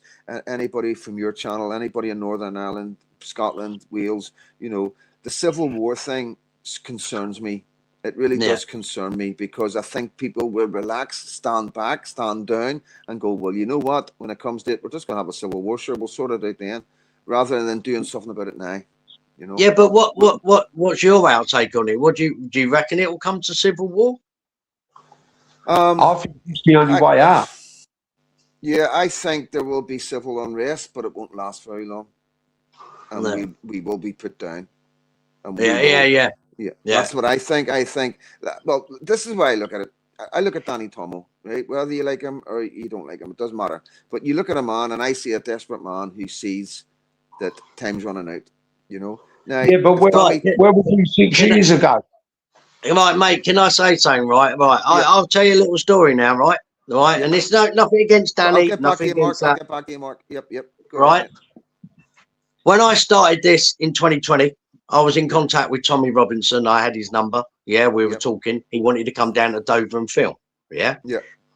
Danny Tomo used to comment on my footage saying, oh, this is horrendous, blah, blah, blah. Now, these are bigger names than me. Of course. Yeah. Yep. Right. Tommy couldn't come down because he was filming and it run over. Yeah. Yep. And then Tommy didn't like what I was doing, said something. We fell out. Yeah. Yep. Now, I say to Danny, it's not like Danny was 18 now, and he was only 13 when I was 12 when I started this, so couldn't stand up. Yeah, Danny Tomo 6 years ago was old enough to stand up. He had the name. He'd been on demos. He's organised. I've seen the work he's done. Yeah. Why didn't you stand up 6 years ago when only 8,999 illegal immigrants come over by dinghy? Yeah, you've waited 6 years after I've opened it out. To come in, and say, we're going to fight them on the beaches, we're going to do what our grandparents did. You haven't, though, because you've let the fuckers in, then stood up. You're too late. You're too late. Listen, I've got a big problem. You know, like, I look at everything logically, and I look at England and what's been going on, and I look at Northern Ireland, and I do have a problem of why it's got the word is. Now, and I understand that Tommy and the rest and everybody's been persecuted and they've went through a really hard time. But for the rest of the Patriots, you know, what's went on? Why have you allowed this to happen? Why? Because, like I say with Danny, I'm seeing Patriots that are desperate. I'm talking to Patriots when I'm over there and they're saying it's gone, it's finished, England's gone. And I'm like, I'm going back home and telling guys, you know, we're unionists. We fought for the union. We are British and proud to be British. But I'm seeing my union and my England and Scotland and Wales getting destroyed. And I'm having it out with guys over here who've still got pictures of the king up, still proud to be unionists. And I'm like, how long is going to go before you see that it's gone? You know? Yeah. Do you know what I'm worried about with Danny and Ryan, right? Big military man, and look, I've sat back and seen what they're doing, yeah? Yeah. Me and Mark's been to France, yeah? Yeah. We know what's going on, yeah? We spent 11 days in a row, yeah, every day, going to migrant places, yeah, hunting stuff down, chatting to people, even the council workers we was chatting to, because the council workers are the ones who get designated to the camps to clear them up. So they've got all the footage, mate. They were showing us little tunnels with engines stuffed in these little tunnels around the fucking place, and they know where everything is. Yeah. But the thing I'm worried about is, look, I've been over there. I've looked very closely, and I'm not working and live. I look very closely at what could we do in France, yeah, which is going to make a difference, yeah, and hopefully not many people get nipped. There is nothing. There is fuck all you can do. So all of this thing about let's go to France, I'm going to get all these people, yeah. Honestly, mate, you're taking people, into a trap where you're just going to get battered and nicked. Being battered and nicked. And people got to realise, mate, these coppers, mate, have got helmets, visors, shields, batons, 9mm pistols, CS gas. Mate, you don't fuck about. They're not British police. Without pointing a finger at anybody, right? Do you think the amount of money that some of these patriots are making on the back of the movement and the mass immigration and the replacement of England right now is the problem? Look. I've always said, look, some people are out for this for the right reason. Some people think, it's a quick money maker, yeah. And if you're well known and you're look, I like what Ryan's doing with Race of Colours, putting up the flags and that. Stick to what you're good at, Don't try and jump on something, because when he goes on GB News and that, mate, he's lost because he hasn't got the info in the back of his head from 5 or 6 years of doing what he's doing. I've never been on GB News. I've never fucking. But mate, I'm the one who should be there, or active patriot, because we've been there since day fucking one, mate. I was camping in the campsite in Dover, near Dover Hastings way, right, on the first day of fucking lockdown, and the bloke come out who owned the place. What the fuck are you doing? You shouldn't be here. You should be masked up. Fuck off, mate. You know what I mean? Fucking belly. But so what I'm getting at as well, just from my experience and my observations, I think sometimes a lot of people are quite happy with what's going on. If you got patriots that are making a lot of money off the back of this, why would they want it to stop? You understand? Yeah. And if you look at it realistically, right, honestly, this is where I look at it with the experience of what I've done and where I've been, and with the illegal immigration, France and whatnot. I'm not rational, man. I won't jump into something, mate. I did 6 months of Googling the whole cliffs of France, doing all my camera work because I can film the cliffs, looking where the boats were. So when I went over there, I had a plan, right? And I knew roughly where I could film from instead of doing the whole fucking coast, which is miles, you know what I mean? But there's, as I said, look, people are saying still, that they're going to go over to France and do something. Mate, I don't give a fuck, look, I'm not being disrespectful, but you're civilians, You've got no background. You say you've got this, and mate, you will never come up with a plan. Maybe the SAS would, maybe, and they could go in and get it done. Veterans, ex-army guys, you know what I mean? Mate, but honestly, I still can't see how we can. Stop it. Do you not think it's desperation? Do you not think some of these guys are so desperate now because they realise how bad things are and they just don't know what else to do? Could it be that as well? You know, I know you've been there. Mate, honest, look, these guys are good, mate. And look, I know Danny Tomo for years, yeah. Danny Tomo's done well, yeah? Yeah. Slipped up a few times, but who hasn't? You know what I mean? Yep. Right? I think his heart's in the right fucking place. Yeah, I do believe his heart's in the right place. Yeah, exactly like Ryan, yeah? But stick to what you know, or bring in the people who have been in this situation, yeah, instead of bringing in people who haven't got a fucking clue, yeah? Get in the veterans, get in someone like myself who's been around, yeah? But it's like, because I'm known, they don't want to bring me in, you know what I mean? Okay, yep. Yeah, they you know what I mean? I don't know if they're worried or whatever, but mate, I've got no fucking ego. I want, look, this is why 6 years ago I was standing on the beaches telling the police, you know what, if you don't fucking stop this was a liaison officer who had my number and everything. I was saying to him, if you don't fucking stop this, mate, you're going to be in big shit in a few years' time. Yep. Look where we are. Yeah. What I mean? Mark, and he says, I know, but we can't do nothing. We fucking go back to your superiors. Use a chain of command. Get something done. Mark, do you want to add anything in here about the movement, the Patriots, and anything? Well, I've been around a bit longer than Nobby. I'm not a big name or nothing. I know that, but has a Patriot, has not has a content creator or an activist, but has somebody who's an observer of what's been going on in England in the last 10, 15 years. Is there anything you would like to add or anything like that? And I just want to say to the community, we haven't, the guys will say this, we had a chat and we were talking about personal stuff and about Northern Ireland. We never prompted any questions.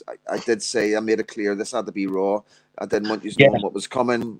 There's no hidden agenda. No script. Nothing like that. The best way to describe London at the moment, Nobby, show them how to describe London. Good. Yeah, you don't mind if I describe London, do you, Freedom? No, of course not, mate. Right. Please, we would love to. Today was my birthday, right? Yes, Today I was going to say that. Yes, I want to say, guys, through the comments, wish Nobby happy birthday.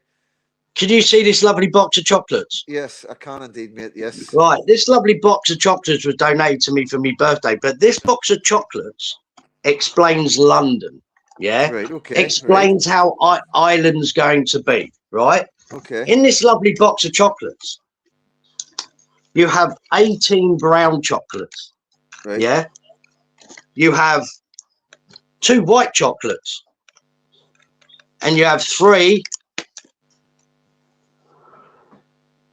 Yep. Okay. Yep. Half and half. Mixed race chocolates. Yes. Yeah. Yes. Yep.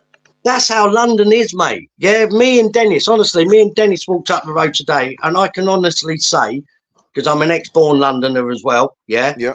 But I moved out. I reckon there was 87% black. The rest were white. Right. Okay. Yeah. I haven't been to London like that for years, mate. And it's like, that's mate, people think we're going to win this. We can't win this. There's no hope in fucking hell we can win this. So, what's your message to people in Northern Ireland, especially the ones that call me the ones that call me far right and racist, and people like me? Right, do not sell your houses to them. Yeah. Okay. And then sit in the countryside complaining on a keyboard how bad your towns and cities have got. Because if you let it happen like we have, you are fucked. It's coming to you guys. You know what I mean? It's look. They're already though. They are. Haven't you got? They are. Yes, we've got hotels. We've got HMOs. Yeah, 100%. Yeah. Because I've seen a lot of footage from the guys who've been on the ground, and it's like, but the thing is, you fight back. Yeah, when you do business, yeah, and it's always been the same in Ireland, yeah. When you want, it's like the Welsh. Like I did 2 demonstrations in Wales, and we both stopped. We stopped an army camp being opened, and we stopped Stradey Park Hotel. Yeah, I was actually arrested at Stradey Park Hotel. Yeah, 2 years ago, and I was the only person out of 76 people arrested who got banned from entering Wales. Wow. Yeah. banned from entering Wales, mate, because I'm a veteran and that, yeah. But I've forgotten where we was going on this. Well, got 213 in. No, we're talking about Northern Ireland and a message. Yeah, mate. Look. I want you to send it. I want you, if there's a message, because I get a lot of people from the left. I get a lot of haters, people that are intrigued or trying to find faults. They're trying to find faults with what I say. The videos I do, I'm in the papers quite a lot being called far right and racist. And their argument's always the same. There's more white paedophiles than there is foreign paedophiles, and diversity's good, and they're here to do the jobs we don't want, and they're doctors and nurses and engineers. This is the arguments that I debunk these arguments. You know, I debunk these. I'll debate any one of them, and I keep debunking them. But what's your message to the ones who just aren't too sure? And you know, when I say about England being in prison, how bad it truly is, you know, can you send a message to these guys? Mark, go. Let Mark go first. Can you send a message to these guys? Start standing up, smell the fucking coffee, get off your asses and do something about it.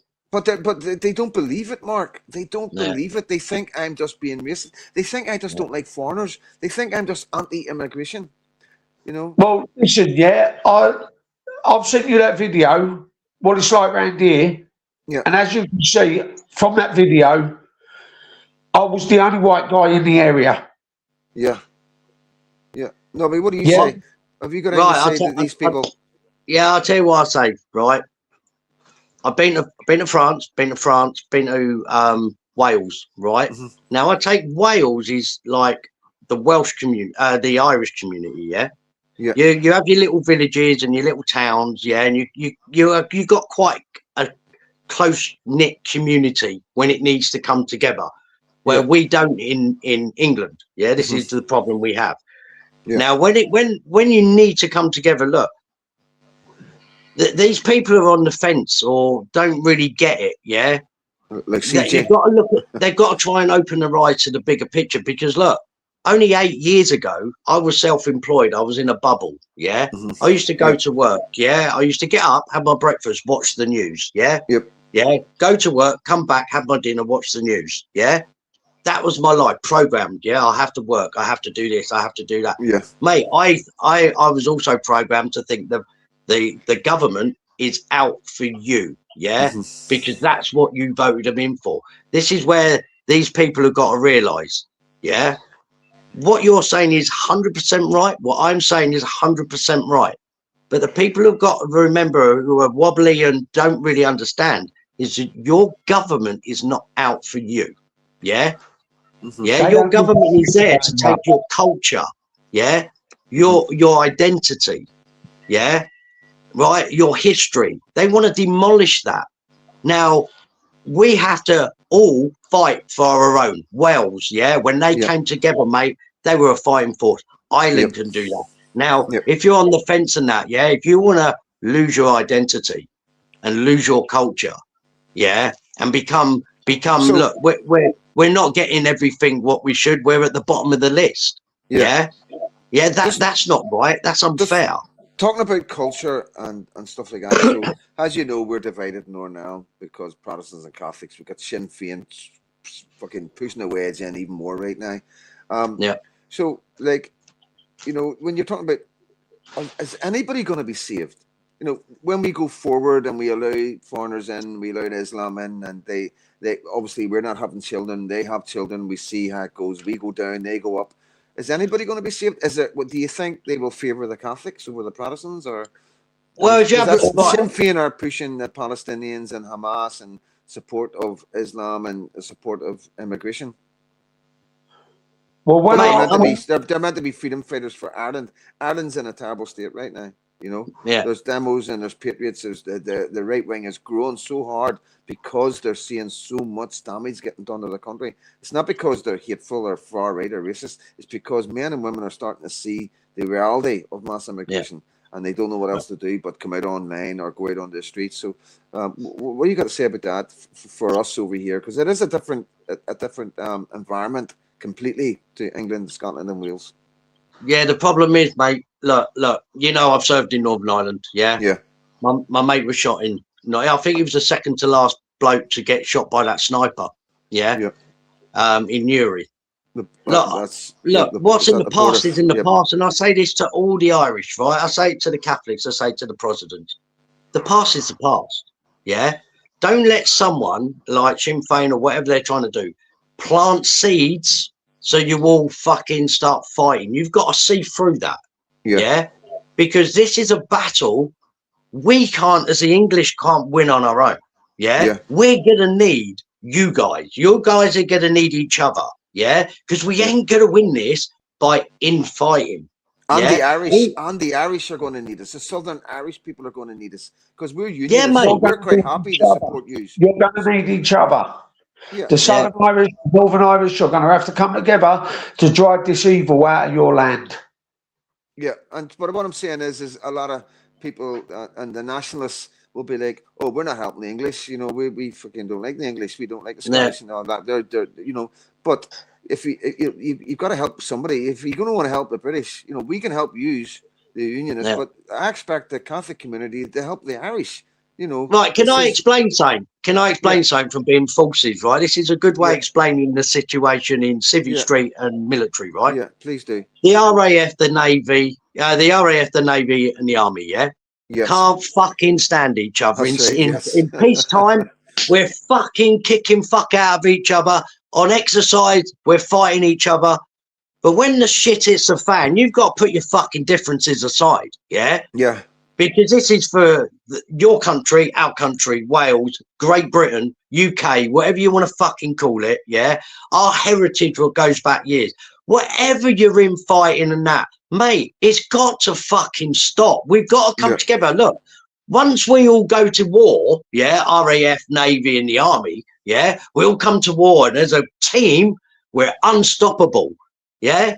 Straight after we come back from war, we go back to our own regiments and that, we'll start fucking fighting again. That's a good Let point, it happen like that. Let's come together, do what we need to do. And then if we want to go back to fighting, we can. And then we can go back to fighting, but once we got our own land back, because look, while you're all in fighting, you're losing your land. Yeah? And before you know it, your land's gone because you're too busy fucking squabbling. Put that aside, get your land back, then you can start fucking knocking heads again if you want. You know what I mean? But the way to say it is about the forces. We don't like each other. The Army, I'm better than you. You're the Navy boy. You're bent. You whatever. Yeah, it's all banter. We don't get on. Because my regiment's better than your regiment. Even Army having inter fucking problems. But when the shit hits the fan, we come together because as a force, we're untouchable.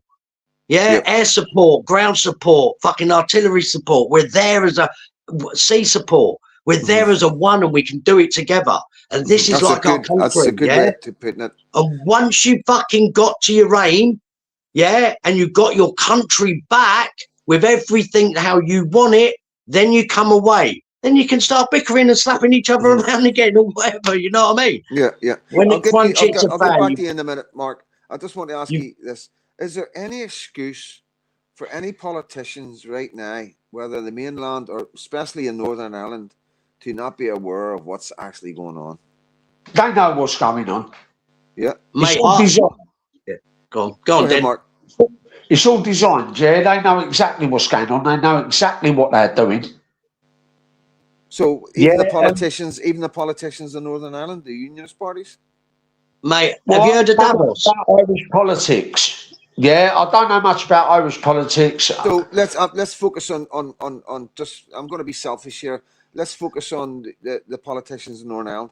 Do you believe that there's any reason for them not to be aware of what's going on? And if they don't get on the same page as the likes of me as a citizen journalist and other patriots and address the real problem of replacement and the future of our children and our grandchildren, do you think that would be unacceptable? There's no room for them to be sitting on their hands and going, the immigration. No, it all depends who's paying them. It all depends how much money they got going in their pockets.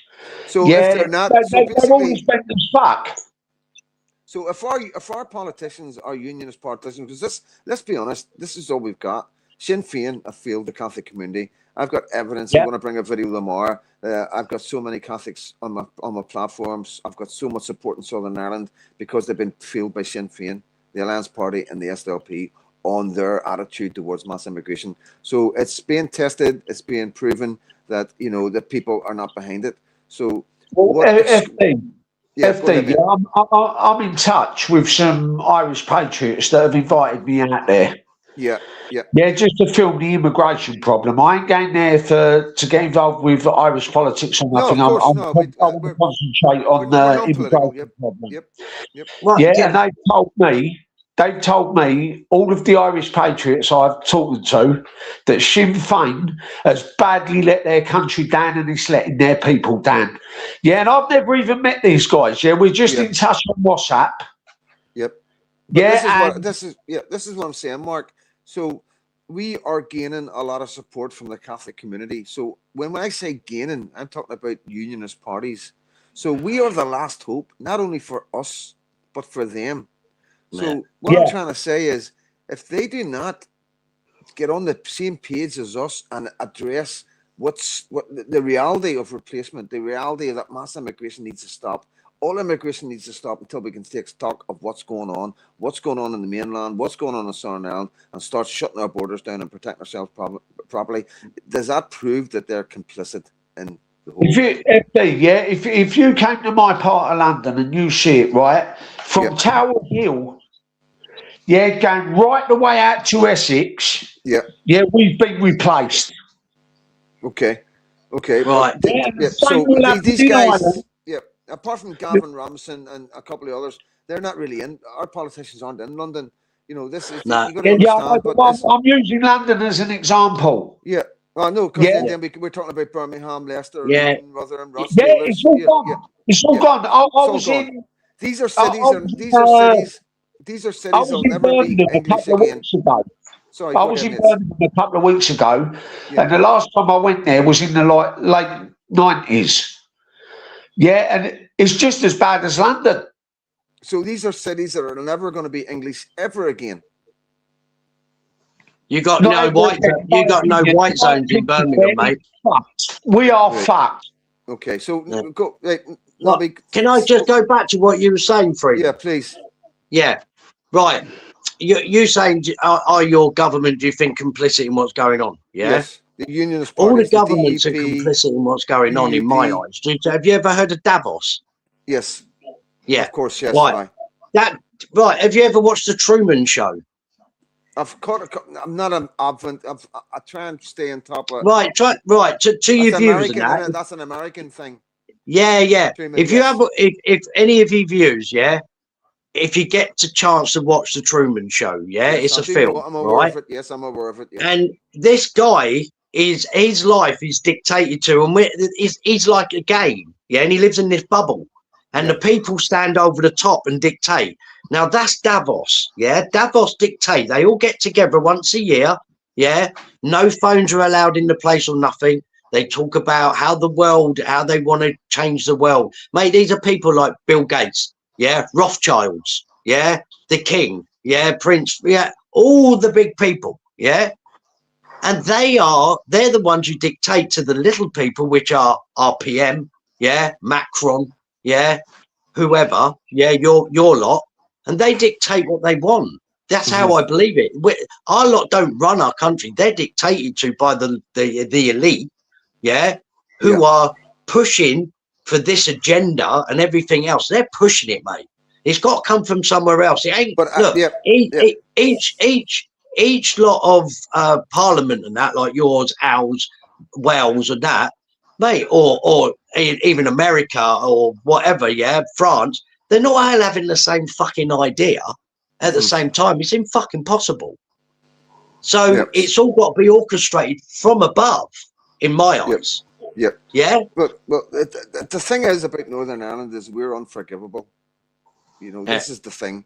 And if we find that our politicians are being paid to replace us, we will find that out sooner or later. You know, there's no look into it, mate. Look into it, because I do believe that. I think it's all orchestrated. FD, have you ever heard of a book? Have you ever heard of a book called The Fourth Industrial Revolution by Klaus Schwab? I've heard of Klaus Schwab, so I haven't read read this book, The Fourth Industrial Revolution. Right now. Go ahead, mate. Yeah. Read that book and it will tell you exactly what they plan to do. The rules of the game is between good and evil. Yeah, they have to hide everything in plain sight. Yes. And if we go along with it, we are complicit. Yep. And they will take the piss out of us no matter what we try and do unless we put a stop to it. Yep. So I think we're all on the same page. You know, obviously I am being a bit biased. I am concerned about Northern Ireland. I'm concerned about the 6 counties. I'm concerned about the Republic of Ireland. As I've been doing this, I have grown quite. You know, I've made a lot of friends in Southern Ireland. I went down there as a loyalist prisoner, ex-loyalist prisoner, as a Protestant unionist, and I've got nothing but love. You know, and it's blown me away a wee bit because we've always been taught that they're our enemy. We burn their flag on our bonfires, you know, and it's really difficult for me as a human being who's met these guys who we're exactly the same. We're on the same page. They don't talk about United Ireland. It's just the bitter ones down here in Belfast, in Londonderry, in Armagh, a small group that go on about unification and the Republic, and you know, and it's, you know, at the end of the day, whatever happens in the future with our kids and our grandkids, they can make them decisions themselves, you know. But what I'm trying to say is that we want a future where they can make them decisions. We want a future where they're able to make them decisions, and whether 50 or 100 years down the line that our great grandkids think it's maybe a better idea if we all come together on one island and surround it with fucking barbed wire and fucking guns pointing out the way to protect ourselves, because I do believe this is the Emerald Isle. I do believe this will be the last place in Europe that won't be Islamified. You're our last stronghold. And if you go down, we're going to go down. Yes, 100%. 100%. And I don't think people realize that.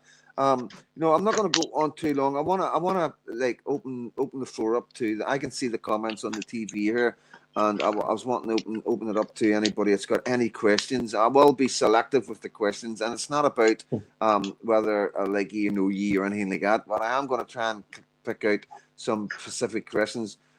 So if anybody wants to throw in, if we've got any questions for Mark or the little veteran is his channel, and I will be putting the link in the description once I come off. Patriotic Media is here as one of our. I've got James Cahill. He's from the Southern Ireland. He's a really good friend. Looked after me every time I went down there.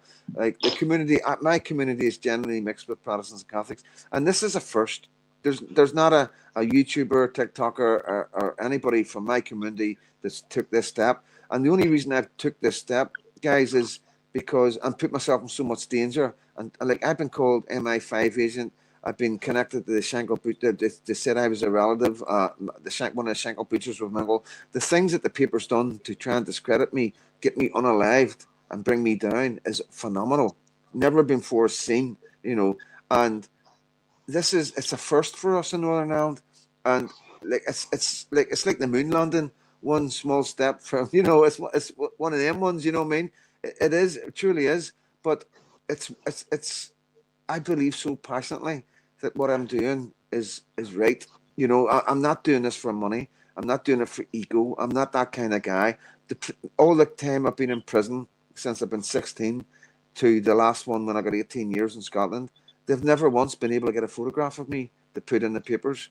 That's how secret of a person I was, you know what I mean? And now I'm online with my face, unlike some other Facebook pages and YouTube and TikTokers who don't put their faces. They hide behind just a name and masquerading. I believe, you know, they're causing more problems than enough. But I will personally address all that as we go into the future, because we need to clean shop.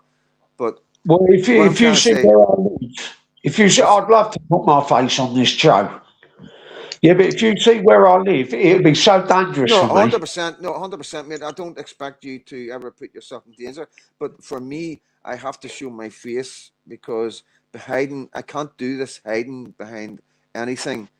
Like, totally agree. It's the same with not monetizing. It's the same with not doing merchandise and not taking any money from anybody. You know, the buy me a coffees is just so you can get an update, so you get a notification that there's going to be a live, so you don't miss the lives. That's all that is. And I only ask people to buy one coffee. You can buy 3, 4, 5, 10 coffees, but I only ask people to buy one coffee. I want for nothing. I don't beg. I don't ask for nothing. Sometimes when I was in England, I was struggling to get back, and I asked for a bit of help, and the guys were there, and that was enough to get me home. You know what I mean? So obviously there is times like yourself going to France, you do need that wee bit of help. You know what I mean? Because it does cost a lot of money traveling about the country. So, guys, if you want to throw any questions you have up for any of the guys about London, about the patriotism, about the movement, about the future of England, about the future of Britain, on the future for Northern Ireland, or anything at all, throw them up, and I will have a wee look. Wine cracked open, John Rankin. So I've got like a small community that chat. They just chat, but we've had close to 300 people watching, and there will be a lot more coming on once this drops. It says Saturday night. A lot of people. It's Valentine's night. I'm not expecting, but once tonight, later on the night, tomorrow morning, and into Sunday, this will get a lot of views. There's no two ways about it because it's relevant. Now, Mark's make see. Unless you'll be on the get yourself a flat, Mark. You'll be on the system. Thank you. Well, number 55 saying we listened to. I've been away picking my daughter up. So throw some questions up, guys. Vets that get fuck all and end up on street. Yeah, that's the vets are getting a raw deal, aren't they, mate? Oh, mate, I'll tell you a quick story quickly. Yeah, my landlord's selling up. Yeah. After me being in there 15 years, and I could be homeless in the next fucking 8 months. Fuck's sake, mate. We'll come to Belfast. Come on, we'll look after you, mate. We'll look after you. I'm just going to go on here so I can see these comments properly, because I want to be able to. So somebody said there, question, what does the panel think of Rupert Lowe and Ben Habib merging? It's another look. We were discussing this earlier. Look, it's split and divide again. Yeah, it's split and divide. But look, the reform. The way I look at reform is reform all the rejects. Yeah, and all from Conservative. Yeah, and the other ones. Yeah, other ones are going across from Labour. Yeah, because they know that if they get into government. Yeah, their job's going. Yeah, and they're looking at their own pay packet. But why do we want the rejects and reform? So Lowe's turned around and said that he will get people like a high-ranking doctor, to look after the NHS. So someone who knows the fucking job and not some twat who could be the Minister of Defence one day, and the Minister of Sport the next. Yeah, still got no ideas on it. You know what I mean? So but mate, I'm looking at it two ways. You know what I mean? I'm looking at it too many ways. I can see it's difficult. I can see it's difficult, so I'm not going to push you on it. Patriotic Media, Nikki, she's an up and coming amazing patriot in Northern Ireland, who is a citizen journalist like myself, and like myself has been dragged through the papers. She made a controversial speech at the City Hall saying F Islam and was all over the paper. Amazing. So proud of her. I think it's the best thing, because we're at a situation in Northern Ireland where our government won't keep them out. They're in the hotels. We're struggling. So the only way we look at it is to make them fucking not want to come here, And I do believe that speech, the Patriotic Media, and the amount of traction it got, the amount of media publicity it got, there's a lot of men who were maybe thinking about coming here. I've thought, you know what? Belfast doesn't sound too good. And I'm sorry, but they've maybe stayed in England, or they've went to Scotland, or they've went to Southern Ireland. But that's the situation. And so Patriotic Media has asked, how long have you both been activists? We'll start with Mark. Mark. Oh, longer than Nobby. Not me to tell you. Yeah, I've had a couple of hotels shut down. Yeah. Brilliant, mate. Well done. I've been arrested. Yeah, about 4 times now, and each time I've fought it in court, and I've got a not guilty. Right. Yeah. Good man. So proud of you. Well done, mate. And Patriotic Media, pay attention. We're wanting the hotel shut down. Patriotic Media. Nobby. No. So Mark, how long? Look, sorry, Nobby. So how long are you talking? Many years, mate. Me? Yeah, mate. Mark. That's Mark. Mark. How many years? Me? Yeah. When did you start? Well, I started when I was about 12 years old, when I joined the National Front. Right. Yeah, and I left the movement. I got a bit disillusioned with it in 1985, and then I got back in. I took about 20 years out, and then a friend of mine got unalived in '77. Right. Okay. Yeah, and I rejoined in Okay. Yeah. 2005. I've actually interviewed Tony Martin, who is the Oh, right, yeah, he's the current leader, isn't he? I heard he yes. was in hospital. Oh, I need to look into that because yeah, I've interviewed him on my channel and stuff like that, and he is a freaking visitor of Belfast. What about yourself, Nobby? How long have like Mate, just that? honestly, when I come out of the army, I was lost, and I was, you know what I mean. I went self-employed, and I was in the bubble of normal days, believing everything. And then it was 2018. I came awake. I wouldn't say I was an Right. activist.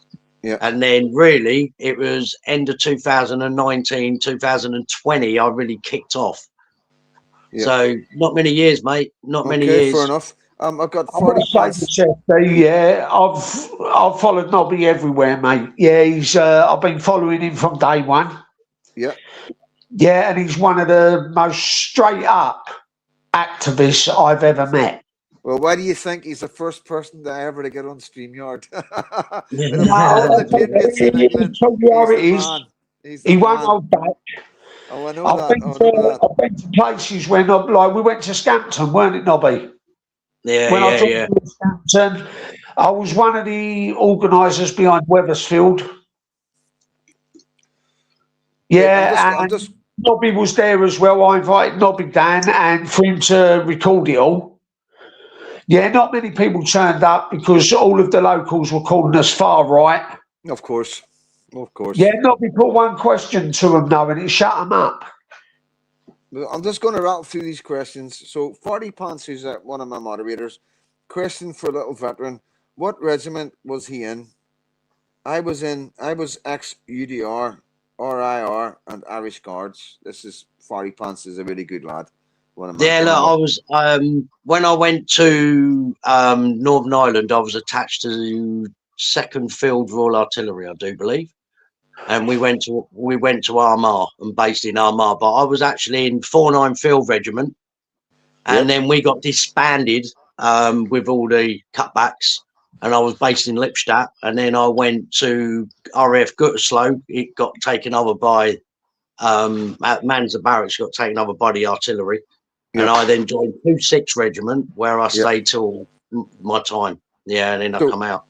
Brilliant. Thank you, mate. Londonderry wants to know, when did you start to notice the changes in the mainland? If you go first, Nobby.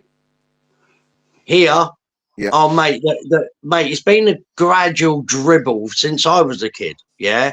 At the age of 7, mate, look, I've got, people call me a racist, but I'm not, right?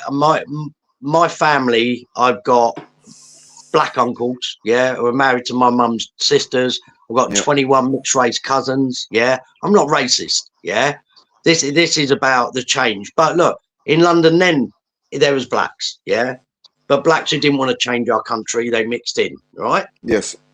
Then the progression came when the Indians started coming over, getting corner shops. Yeah, the billboards. This is 1977, 78. Yeah. The billboards they stopped using because they were getting offended of the half-naked lady with a bar of chocolate. You understand what I mean? Yeah. And the changes started in when I was young. Right, but the big change I've seen, mate, is in the past 10 years, 15 years. Whoa, whoa, mate. It's suddenly, as you said, it's like a bath, or whatever, a triangle filling up with water. It's slow, then bosh. Yeah, before you know it, you're like, fuck. We ain't getting out of this. Yeah, and this is the way I'm feeling walking around London and that, mate.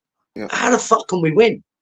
How the fuck can we win? I'm sitting on a bus, mate, as a minority because diversity has taken over, but it's swung the other way. Yeah. It's not been checked. It's not been checked. You know what I mean? No. Mark, what about you? How long are you talking as a Londoner? How long is it? It's Londonderry wants to know. That's one of the loyal. I started noticing a change in London. Yeah, having lived here all my life. Yeah, it was round about, when I knew when I was a kid that something weren't right. Yeah, when I was about 12. That's why I joined the National Front. Yeah, and then I I sort of like, I started noticing a big change, a really big change from about 1985. Okay. Yep. And judging by the size of our populations, yeah, like London's population, like we were a city of about 8 or 9 million people. Fuck knows how many there is here now. Yeah. Yeah. Yeah, but judging by the size of your population in London, I'll give you 5 to 7 years before you're colonised. Okay, well, this leads me on to my next question then. This is from Bill Wilkins. And Mark, you can go first. You can set yourself. No, but you can set yourself up for this one. I don't mean. I don't mean. You know what I'm talking. Yeah. So the single. Bill Wilkins wants to know the single most effective thing we can do to further help our cause. Mark. I'll just say, bring it on. Let's bring it on and fucking. You know, I know it's crazy, but if it's going to end for us anyway, we might as well bring it on as quick as possible. Okay, little veteran. Mate, the best thing for us at the moment. No, us. He's asking for us. I think I'll tell you. He's asking for us. What's the single most effective thing that we can do to further help our cause? I'm sure he's from Northern Ireland. Right. The best thing I think you lot can do at the moment is come together. Yeah, okay, put your differences aside. Come together. Yeah, because you ain't gonna win this on your fucking own. Yeah, and I don't give a fuck how big a followers you got on whatever. Yeah, everyone's got to come together as one unit. Because it's hard to, mate. I don't think we can win this otherwise. As I said, come together. Do what you need to do, get what you need to get back, then you can go your own way. And if you want to fight and slap each other up and be girly handbags at dawn, go ahead. Yeah. But when the shit hits a fan, the best thing you lot can do now, put your differences aside, come together before it's too late. Because you can't come together when the shit hits a fan. You've got to come together now. Thanks for because when the shit hits a fan, it's too late. Hey, can I add one thing? Yeah, in 2017, we held a demo in London. Yeah, after the Manchester Arena incident, and all of the football lads and the veterans all came together on a march in London in 2017. The police said there was only 80,000. Now I say that's bullshit. I reckon there was at least 1 million football fans and veterans there. Now, all of them football fans, they've all stopped fighting now with each other. Yeah, and they've come together. But even when they do have a punch-up now, the way I look at it, they're in training. And then afterwards, they're all going down the pub. After they have a punch-up, and they sit there, they have a beer together, they have a laugh together. And they're coming together. And that's what you've got to do in Ireland.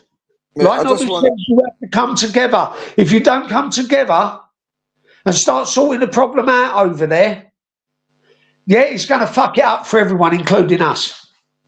You're our last stronghold. I just want to give John Rankin, you know John Rankin, you know, he's Donkey, we call him Donkey. Honestly, he's a diamond, an absolute legend. You know what I mean? He's not the biggest boy in the world, but he makes some noise. You know, one of them ones. You know what I mean? And, so he was saying, Nobby, the wee house you stayed in back in the Dover days.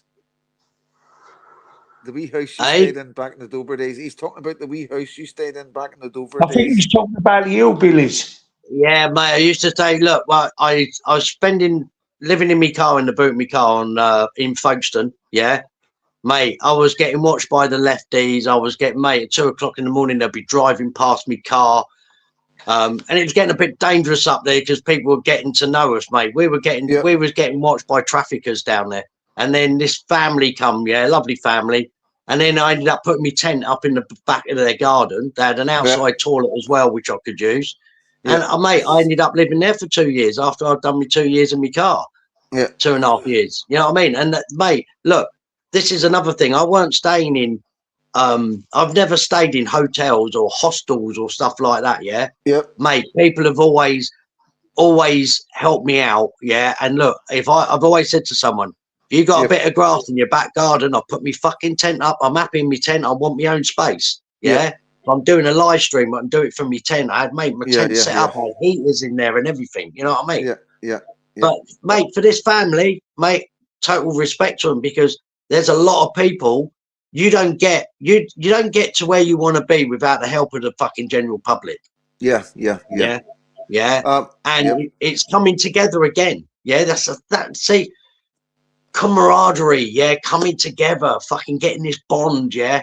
As I said, if you've got differences, you've got to fucking put them aside. And mate, that's the only thing people take away tonight from Ireland, Northern Ireland, is that, then I'm happy. You know what I mean? Well, that's perfect, because I've got Eamon McCann. Right? Eamon McCann, this is from Mark. Freedom Dad, can you ask Mark, were Catholics welcome in the National Front? Well, I didn't really know anybody's religion, in Christianity wise. Yeah, but I was too young to understand all of that. But it's all I can tell you is, the reason I was in the National Front is because they never used to let in BLK and other people like that. Islam weren't really a problem then in this country. That's correct. Yep. Yeah, and now, since the Islamic invasion of our country, and you've seen it round here, what it's like, FD. Yep. Yeah,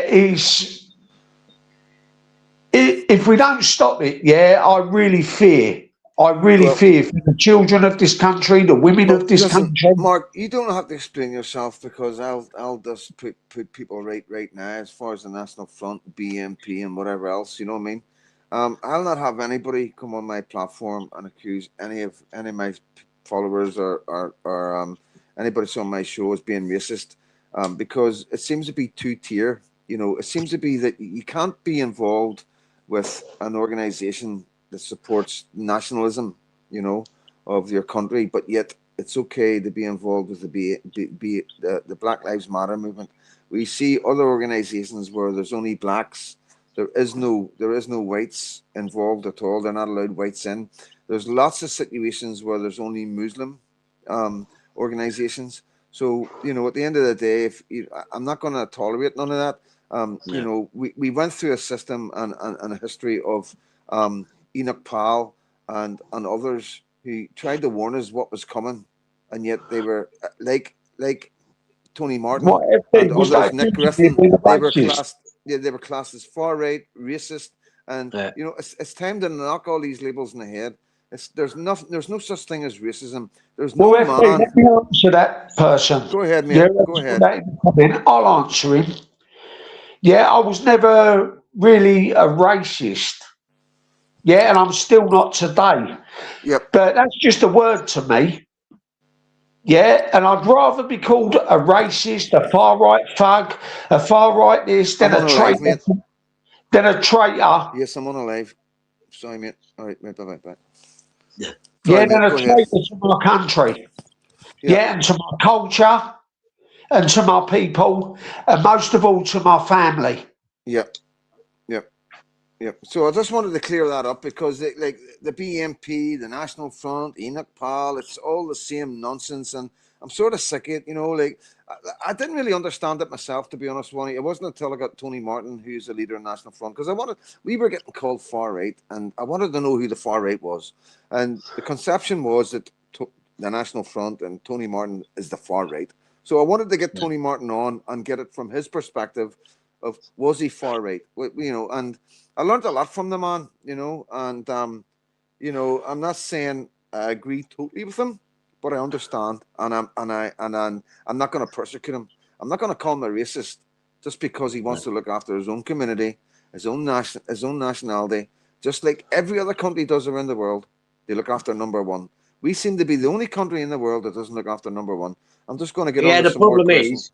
The problem is, can I just quickly say something on that? Yeah, of course, man. I'm just going to have a look at the questions. I'm listening. Yeah, this label of far right, mate, is just a sticky label they stick on everyone, because right, even though I'm not BNP in that, look, I came into this not thinking of far right, far left. Yeah, I'm a veteran. When I was in the army, you can't be political, because whoever's in power and sends you to war, you have to go. Yeah, so we were never political in the army. Yeah, so when I got labelled far right, I was like, I ain't fucking far right, you prick. I'm patriotic. I love my fucking country. Yeah, and that is it. So people have got to start. Just forget about the labels. Forget about BNP. Yeah, because in theory, these people have still got. Look, we've all got the same tunnel where we've got the light at the end, which we all want to get to. And look, his idea of what he wants is going to be a bit different to your idea, what you want. But you all want the same fucking thing at the end. So put your differences aside and come together and go for that light at the end of the tunnel. When you're there, then you can go back into your little groups and squabble. This is the same thing again. You know what I mean? Yep, I'm just. Yep. No, you're right. Go ahead, Mark. Yeah, around here, right, you've got a lot of different Muslim communities, right? You've got the Kurds, you've got the Somalians, you've got the Nigerians, you've got the Bengalis, you've got the Pakistanis, yeah, you've got the Albanians, and all of their street gangs, they're all fighting over the drug trade, right? And most of them are Muslim. Yeah, and when Islam is attacked, they all come together, and that's what makes them strong. Yep. Yeah, and if we don't come together, yeah, we're going to fucking lose this. We're going to lose our ancestral lands. Yeah, we're going to lose our culture. We're going to lose our way of life. And we might even possibly have to make the final sacrifice. I've got a comment here, guys. I need to read this out. It's I think they're being patronising, but stick with it. Thanks to all the thousands of football fans who don't show up outside hotels to protect our women and children. Shame on you. I agree, mate. Yeah, I totally agree, mate. Yeah. Mate, why is it? If you've got the choice, right, of standing up and protecting your women and children, mate, football shouldn't be even on your fucking agenda. Yeah, mate. I lost, right, and I still do now, mate. When you become a fucking, you know what it's like. When you become a full-time fucking activist out on the ground every single, mate, you're taking your life stops. Yeah. My mum and dad said that fucking app of that boating app, mate, you give that fucking app more time than you give us. Yeah. But that's a sacrifice we're making. So these footballers and that, mate, honestly, they've got to come together. Stop, mate. Hopefully in the summer, in the summer, the football stops. Yeah. Because the cricket starts. Yeah. So why aren't they out when all the demos are going on and that? Yeah. And coming together. You know what I mean? Yep. Just to trigger Christian. 2 seconds, mate. Triggered Christian. You know, I will have a look at the comments back and find out what's happened, mate. I dare say it's been an accident, mate. Like, we have a freedom of speech in this channel. Unless you're being abusive to me or anybody I get on the channel or anybody in the comments, then you will be taken off. But we are here for debate, and you are allowed your opinion. And my moderators will not time people out. They will not block you. So if anything's happened, it will be a mistake. So, and also as well, YouTube do stop a lot of comments going up. I don't know, Little Veteran, if you had that problem with your mate. The problem is when look, I've come alive again, from being asleep for a few months. You know what I mean? Look, censorship, mate. It's all the same. Yeah, we're always going to get it. Yeah, but we've got to be grateful that we can get out what we get out. But also, people are look. If people don't agree with what I say, look, this is the way I look at things. This is the way I analyze things. Yeah, you may not agree with what I say. But this is what I think. Yeah, you take on board what you want to take on board. Yeah, but I can tell people now I ain't fucking been far wrong. In 6 years of doing what I'm doing. Not far wrong at all on what I've said and what's come true. 100%. I wouldn't say 100, but you know what I mean, mate. You know what I mean? Because mate, I've got a team behind me who work behind me, and they do all my background work. A set of girls on computers. Because I ain't who I am. Without them and without the viewers. Excuse me, sorry. So take on board what you want to take on board. Don't get offended, because look, this is what I think. And as I say, we're not here to incite violence. We're not here to, cause harm and distress to people. This is what I think. Yeah. Nelly has asked, I was wondering where you'd gone, Nobby. Someone said you were ill. I hope you're feeling better. I can't go much on what's happened. A lot's happened in the last year. Yeah. What I can say is the police are involved. Okay. And I'm waiting for the CPS to come back to me, but it involves my family. Okay, fair enough, mate. Okay, right. That's all enough, I'm saying. Yeah, FD, I went round to see my mother the other week. Yes, mate. Yeah, she's 80 years old. That's why I can't leave this area. Yeah, because she only lives up the road from me. Yeah, she's refusing to move. Yep. And I went round there because I've been, like Nobby, I'm literally a full-time activist. Yeah, and she said to me, you've been ignoring the family. Yeah? Yep. And she goes, why do you do what you're going to do? And I pointed to all of her grandchildren in the photographs. My 17 nieces and nephews and my great-nephew. And I said, that's the reason I do what I do. Yep. Good. Yep. 100%. If people can't fucking see that, what's coming, I'll just pity them. Well, we pity their children and their grandchildren. I think most of them don't have children. The ones that can't see it coming, My mum understood then. Yep. And she said, you carry on doing what you're doing, lad. But listen, guys, I'm going to wrap it up. I'm going to stay on for an extra 10, 15 minutes with my community and just get a wee chat with them, you know what I mean? But, I want to say, listen, I'm so honored, guys, to have you on. Nobby, yourself, and Mark, who's been to France and experienced it and been able to bring that back to us in Northern Ireland.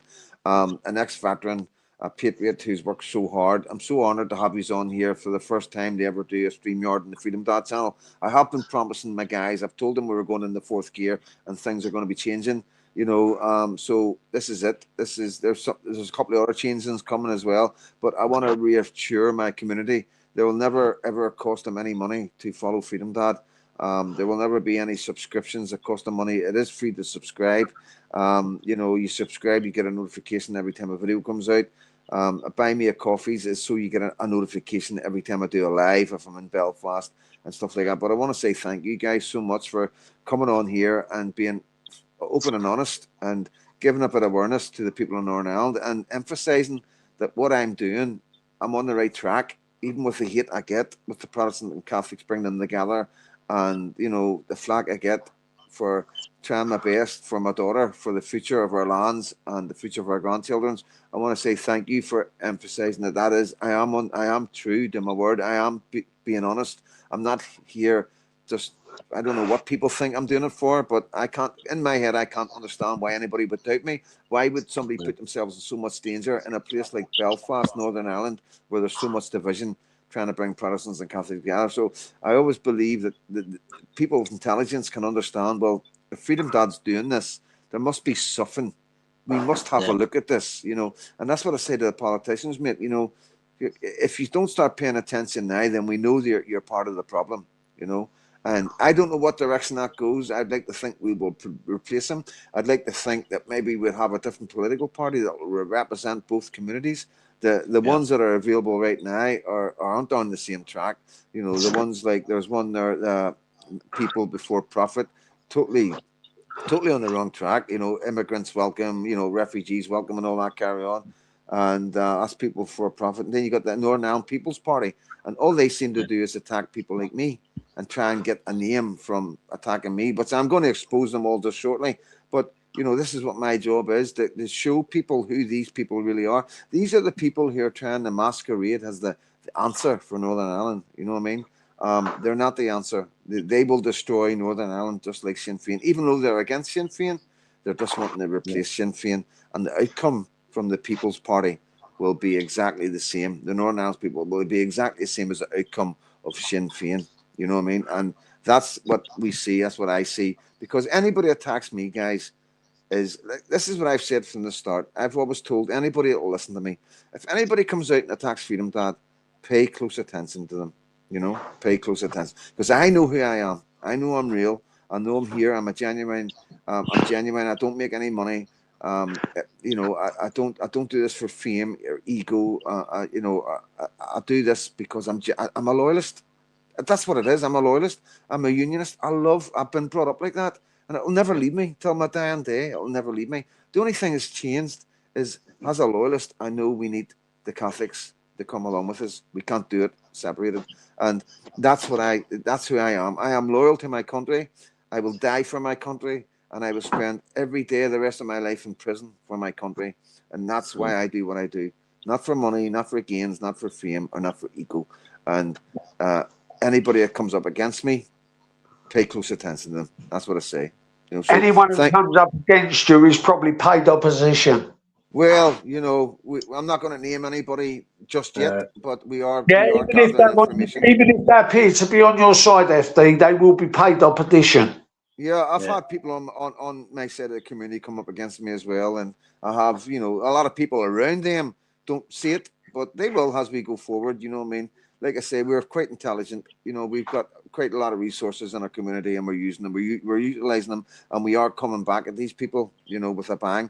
I am unforgiving. Anybody attacks me, I am unforgiving. Right. And even though I do all this, and I'm trying to push this, there's always that wee part of me who is looking at these people that have attacked me and tried to bring me down and badmouth me on X and all the rest of it on YouTube and going to demos. You know what I mean? I'm not going to talk about it right now, but you can't imagine the kind of flack and the trouble I've had even at demonstrations outside hotels where, you know, I'm the last person that should have to throw fists or get into fights with other so-called patriots or other so-called Protestants. So that shows you how intense and how hard the state's going against me right now. I'm getting it from all directions, mate.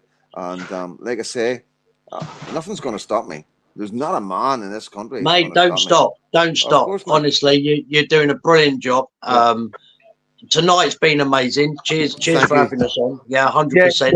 Thank you, guys. Thank you for coming on. Yeah, I hope your viewers have got some better idea. Yeah, mate, we should try and do. We maybe try and get together and do, let's say, a country swap. I come to you, I can then film. You show me about, see what's going on. Yeah, because we need to know what's happening there, and you need to know what's happening here. Maybe you come over to London. Yeah, with Mark. Whoa. You know what I mean? Yeah. But yes, you love it around here, Freedom Dad. It's very diverse. Yeah. I want you to come over. I want you to meet some of the guys, some of the amazing guys we have. We've got this group of guys. I don't want to. We've got Kendo and we've got. Yeah, we can chat. We can chat off air. Newton Abbey Concerned Parents Group, fucking knocking it at the park, guys. They're knocking it at the park. We've got the EBFD, East Belfast First Division, knocking it at the park. We've got guys in Ballymena. We've got guys in Coleraine who are setting up some amazing stuff right now. And Portadown, Lurgan, all over the place, mate. But you know, I will bring you come over. I'll introduce these guys. You can go out for a walk with EBFD. You can do some demos and some protests with the Newton Abbey Concerned Parents. Honestly, these guys are proper patriots, and they're not. Yeah, man. Right now, sounds good. Sounds good. Sounds good. I'll like I say, Toby, can I go with you? Yeah. Cheers, mate. What do you say? I want to go with him. Aye, of course, man. Yeah, of course, man. You probably won't want to go home. You know what I mean? I'm surprised Donkey hasn't moved over, Mr. Rankin. I'm surprised he hasn't moved over here yet. You know what I mean? But I imagine soon one day he'll be over. But listen, thanks very much, guys. Thanks you for being the first live stream like this on StreamYard on Freedom Dad's team. This is a big step for Freedom Dad's platform, and like we're getting lots of love there. I can see the love we're getting. So listen, thank you so much, guys, and take care, guys. And happy birthday, happy birthday, happy birthday! What a good birthday coming on Freedom Dad's channel, eh? I know, mate. Fucking mate, been a good day. Just to top it off, good company. Happy days. Yeah, listen, cheers, guys. See you later. Take care. Yeah, big love. Guys. See you later. Thank you, guys. So there we go, guys. There we go. Can I just go for a pee? I'll let you watch the dog. Let me just make sure it's set up all right.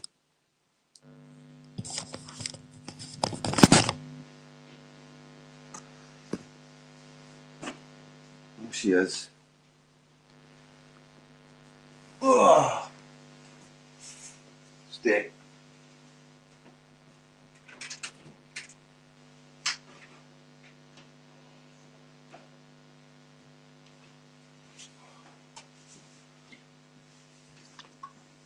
Give me 2 seconds, guys. Are we good up there?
She will.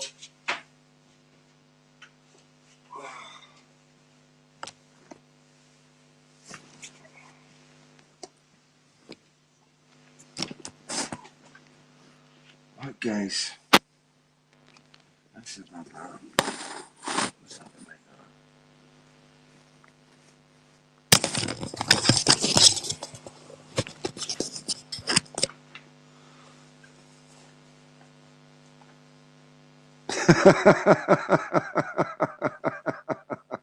Oh, yous are good. Yous are good. That's what I love about yous. You know, I mean, yous don't give me a break. Do yous? Yous don't give me a break. CJ Otis. I was gonna say some things, but I just left it out because I didn't want to put you under any pressure, mate. But thank God, 3 lives, stream, TV. Yeah, it is, Mark. You've got StreamYard in your pocket. Thank you, mate. I have to say, I'm going to say this right now. Thank you to John Lawrence for the help. You know, what I mean, I couldn't have done it without him, guys. I really couldn't. You know what I mean? You know, it isn't easy. I'm not computer literate. It's the laptop came out today. You know, and I have to say, you know, thank you to PSNI Business Powers and the guys in Ballymena for donating the laptop. Like I say, you know, I'm not the richest guy in the world. Freedom Dad, are you okay with me using your foodies? Oh, of course, mate. Of course, of course. Yeah, my foodies is free for everybody to use. So still have the crutch. Yeah, yeah. So that's John Lawrence, good man. He'll be over here in July. Yes, the Lady J will. Freedom Dot goes pro. Thank you, guys. Thank you. I know. Don't. You'll make me go red. So you will. Let me just Freedom Dot 73. Thank you, mate. Thank you, Rack. Thank you, guys. I can't do it without you. You know what I mean? For enjoying your show tonight. Thank you, Saxon. Thank you so much, mate.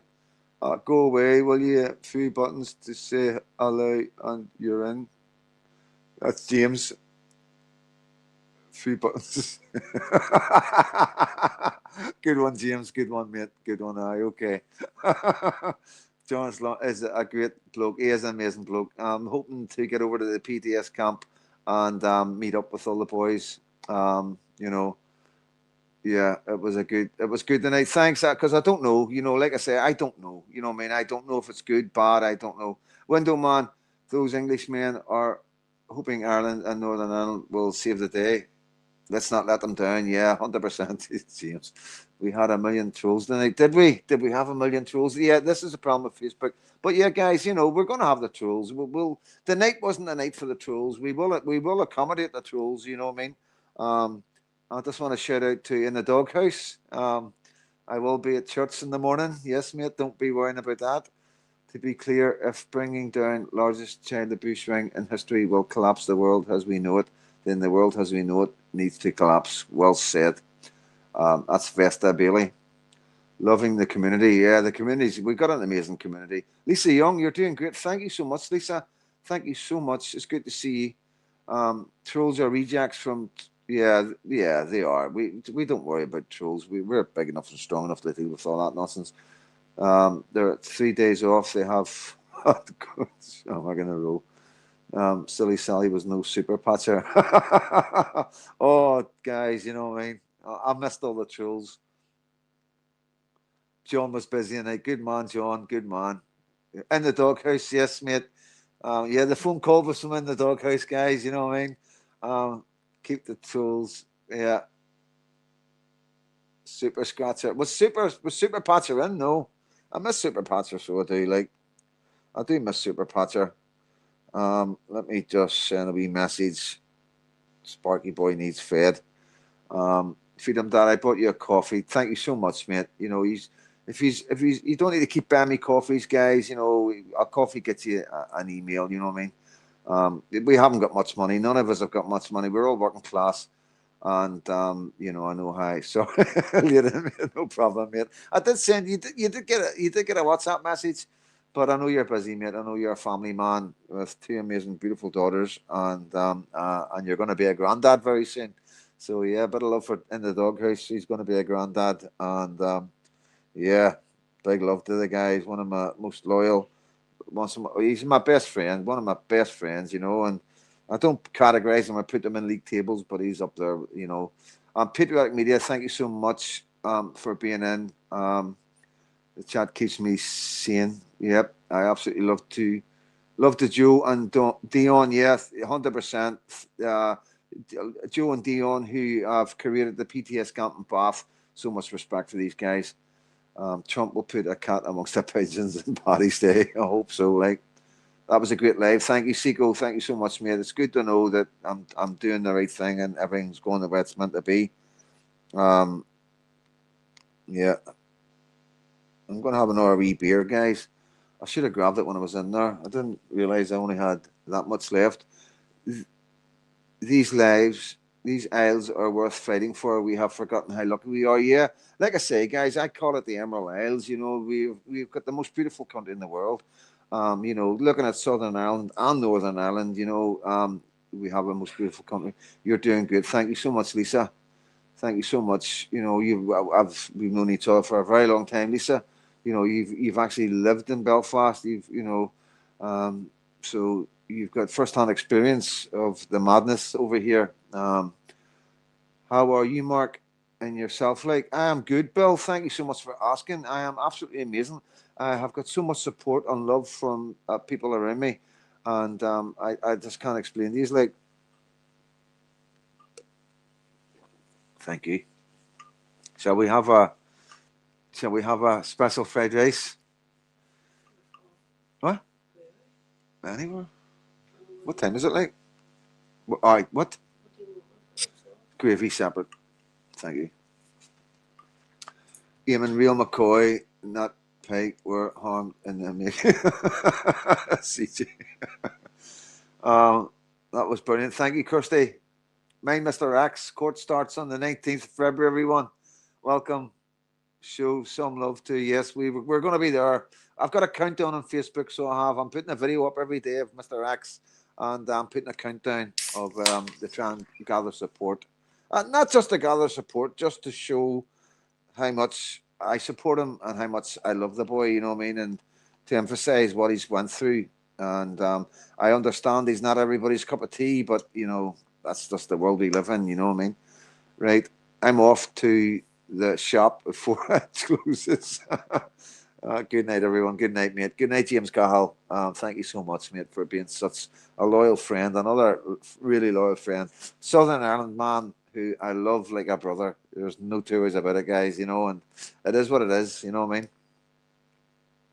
CJ Eamon picks do lie. Oh, aye, you got AI now, you know what I mean, mate? You know what I mean?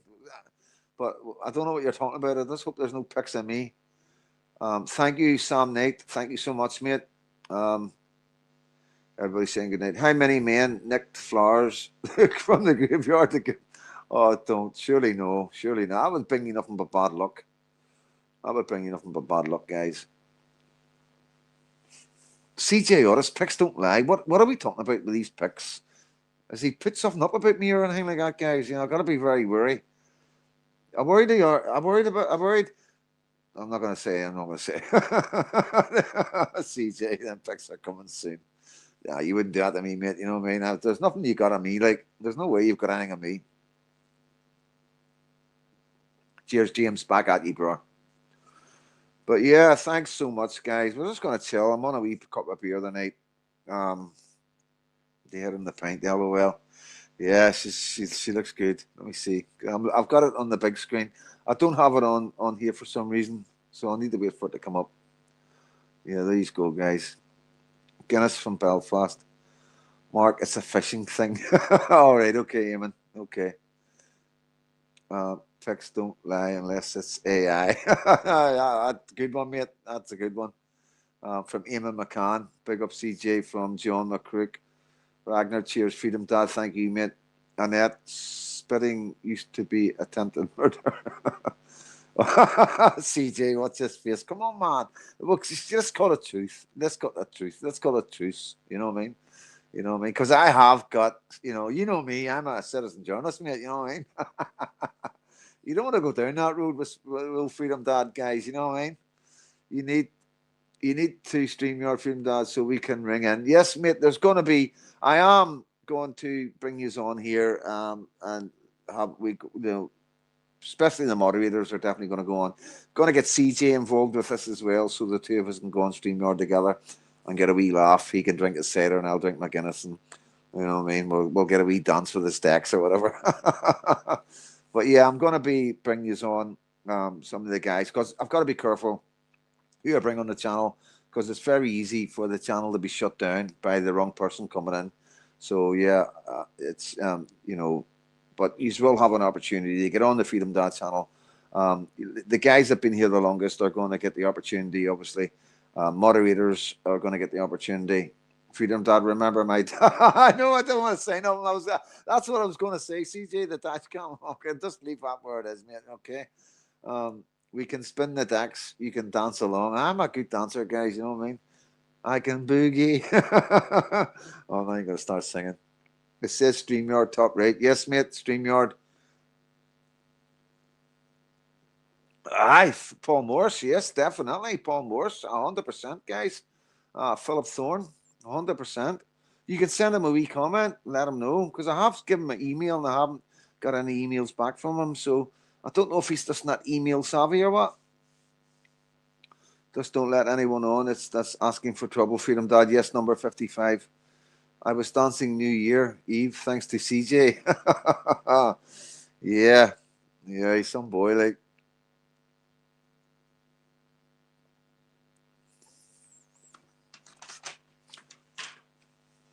But it's good to have the laptop, and I'm able to use the two phones as well, and look at stuff and research stuff. And well, Past 49, I'd love to see you and him do a live as well. Yeah, well, I am friends with Past 49, to be honest. You know, Past 49 is one of the guys that created Freedom Dad, to be honest with you. He was the one Paz used to do the walks and talks. And when I lost my wife, he was somebody who I used to watch all the time, and it sort of the walks and talks was me getting out, one of them ones, because I wasn't leaving the house. and my mental health was in a bad way. So I owe a lot to Paz, you know what I mean? I think we've had our ups and downs, you know what I mean? I'm not too sure. Maybe he's picked me up wrong and stuff like that. But I've nothing but love for the guy, you know what I mean? But it is what it is. Craig Houston, yes, I've met Craig Houston, and British Slaughterer, you know, yeah, you know, all these guys I'm in contact with, you know, yeah, and they're more than welcome on my channel, you know what I mean? I'll have to get StreamYard sorted. Yes, mate, I'll have to teach you. You mean I'll have to teach you? But it is. It's no. Once you know how, it's easy. I like Paz. He always shouts you out now and again. Yeah, he is. He's a good lad. He is a good lad. Hope Sally subbed to Freedom Dad on her accounts before she got kicked. LOL. Was Sally misbehaving? Farty pants. If I was on my laptop tonight, I would be in the chat. I hate typing on the phone. Seiko. Well, at least you're here. You're normally late, mate. You know what I mean? I got it today. Oh, Patriotic Media got it today. Yes, happy days, Patriotic Media. We need to jump on together and talk about Tulip and Boy. Sorry. But yeah, Patriotic Media. Got that. Yep. Like the live. Sally. Nice to see the little veteran back. We need to come as one. Yeah, 100%. 100%. When did we got in? We got 164, which is really good for like this one. It's Guinness. It's Guinness. Nice to see the little veteran. Yep, 100%. Marcel and Philip. Yes, it's Guinness, mate. Sally was on over like 20 accounts as soon as she got barred. She was back. Oh, a professional troll. Did Freedom that have a professional troll on tonight, guys? Patriotic Media. Sorry. Yeah, I'll get a chat. Sally and female, by the way. It's a male troll from London. Liz is same person. Well done, guys. Well done. This is what I love about you. You don't miss a trick.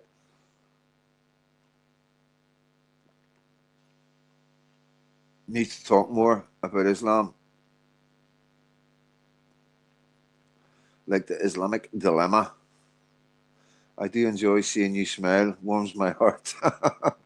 Yeah, mate. I'm a happy chappy. You know what I mean? There's no two ways about it. It's just difficult doing this. You know what I mean? It's difficult, obviously, when my wee girl, Lucky, and the attitude from her mum and her granny and stuff like that. You know, it's difficult what I'm having to put up with. But it is what it is. You know what I mean? I've got a fucking big mountain to climb there, like, and I don't deserve it. You know what I mean? But it is what it is, guys. You know, they've got the ammunition because I am who I am and I do this and they're using it against me. You know, basically, you know, it's obvious. But, you know, we're going to address all this and, you know, I'm going to take you on the journey of me fighting for my child. And we're going to address it for other patriots and why we shouldn't be discriminated because of our political views. And hopefully I set a precedent going forward for other guys who are in the same position as me. So it is actually good, you know, that they have cut all, because they've cut all contact. I've got no contact at all. I don't know how my child is. I don't see any photographs of her, and I've got obviously got no rights right now. Seemingly, a mother can do this to a father and just take the child right off him completely.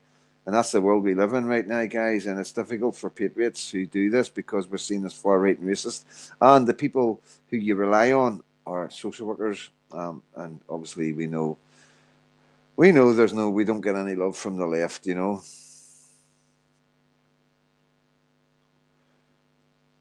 Thank you, Mark. Thank you, Mark, so much for that, Mark Molland. Thank you so much. I enjoyed the live. Thanks, Freedom Dad and Nobby. Yeah, two amazing guys, you know, Mark and like I say, they're the first guys to ever do the France thing, you know what I mean? And it's nothing against Danny or anything like, you know what I mean? Like I say, you know, everybody's got their own opinions and it is one of them ones. I do believe that some of these guys in England are desperate now and they see that it is too late. I believe personally it's too late for these guys, you know what I mean? It's too late for England. It's gone. I don't know what the answer is, and it's not an easy thing to say. And there is guys out there making money and super chats and all the rest of it, and milking the fucking system dry, milking the Patriots dry. And, you know, it's in their interest to not tell you the truth. It's in their interest to say, "Oh, we can do this and we can do that," and you know, because it keeps the platform going. If they were to sit like me and go, "You know what, guys, it's done." If they were to get people on like I do who are on the ground and the Patriots that I've interviewed in England, and to say, "Listen, this is gone, man. We're beat. You know, it's gone too far. You know what I mean? The bath is overflowing, guys. You know what I mean?" Then they haven't got a platform. They don't have a YouTube channel. They don't have a Twitter. They don't have a TikTok. You know what I mean? So that's the problem we've got. When the money comes in, it changes people. It changes people's reactions, and they aren't as honest and open as you would that they should be if they were truly fighting for the future of their lands. You know, and that's just my opinion and what I have experienced in the 15, 20 years that I've been involved in this. You know. Family court will shock the life out of you. Yes, I'm totally aware of it. I am in touch with quite a lot of guys who are big they own quite a lot of big platforms, and I do speak to them about it. You know, I am, you know, there's Freedom Dad's got many tricks and aces up his sleeve. Please believe me.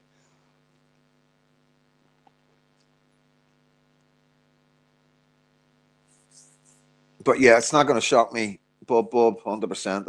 I'm totally aware of what's ahead of me, and I am preparing for it. You know. But there's not a person or a soul or man or woman or machine or computer that's going to stop me seeing my way in.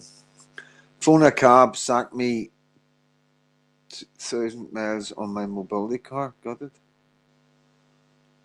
I didn't get that. Thought you were going to shop, James. Oh, thank you. Thank you. Happy Valentine's as well, guys. You know what I mean? Happy Valentine's.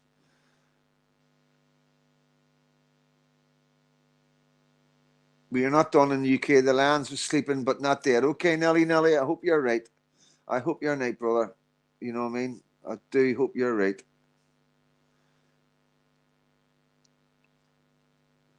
Bandovere says no surrender for a God in Ulster. Good man.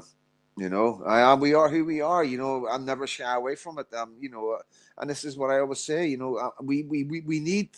You know, I'll get used to people saying Chucky Arla and up the Ra and all that. I know it's a bit nuts, right, when you really know who the Ra were and how loyal they really were to the Irish people. But you know, we have to get used to each other. You know what I mean? I don't shy away from who I am, and I think that's why I get so much respect from the Catholic community and the Southerners, because they respect the fact that I don't pretend to be somebody I'm not, just to, you know, again, their trust. You know, I'm not using them. We need to come together. Yes, we do need to come together, but I'm not going to pretend to not be a loyalist, not be a Protestant, not be a unionist, you know, not hide who I am growing up just to benefit what I want or what I need for our country. And I think that's why I get the respect. And I think this is what a lot of people need to realize, you know what I mean? We have to respect each other's cultures, traditions, and all the rest of it. You know what I mean? We come from Northern Ireland. We're not very much different, but the divide has made us quite uniquely different, you know. So, yeah, it is a strange one. And we're totally different from every other part of the UK. Ireland, you know, it's another ball game altogether. It's not what you seem, you know.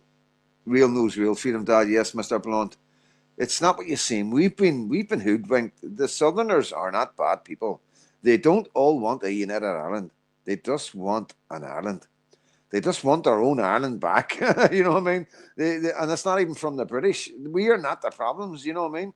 It's things have changed dramatically, guys. And I'm on the ground, and some of these Irish boys on here will tell you themselves. You know what I mean? We are not the fucking threat. You know.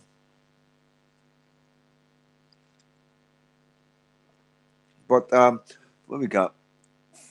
152. Thank you all so much, guys. So many people watching that don't Gusty Loyal, no surrender from Loyalist England. Thank you so much, Gusty. Government divides people, God loves us all. Thank you, Nelly. Yeah, so yeah, I'm gonna wrap it up shortly, guys. I'm just gonna bring it down a wee bit. You know, I'm gonna get some meat here, so I am. I've had about, I don't know, four tins of Guinness, so I'm feeling a wee bit tipsy. And Newton Abbey Loyal, no surrender, mate. Thank you so much, mate. thank you so much. Get behind the Newton Abbey Concerned Parents. You know, that's the guys here making the waves right now. You know what I mean? They're making a difference, and I'm so proud to know them and be involved with them. And a big shout to Kendo Nipwaza. Good night, brother. Good to see you. I'm so proud to be involved with all Patriots. You know what I mean? Buy just now, got food, get food. Mark, thank you, Lisa. Thank you so much. But yeah, so much love for you guys. So much love for my community. We are a tight knit community who have been around for. We've built this slowly and surely, and YouTube have held us back. We know that. Everybody knows that YouTube is are attacking Freedom Dance channel, because whatever you know why you know why, and yeah. Great interview today with Little Veteran. Thanks, mate. I am going to cut bits out as well, you know, because it is a big long live. We've been going on for a wee while now. Good StreamYard, Freedom Dad. Big up Patriots. Keep fighting the fight. There's the food. The food's arrived.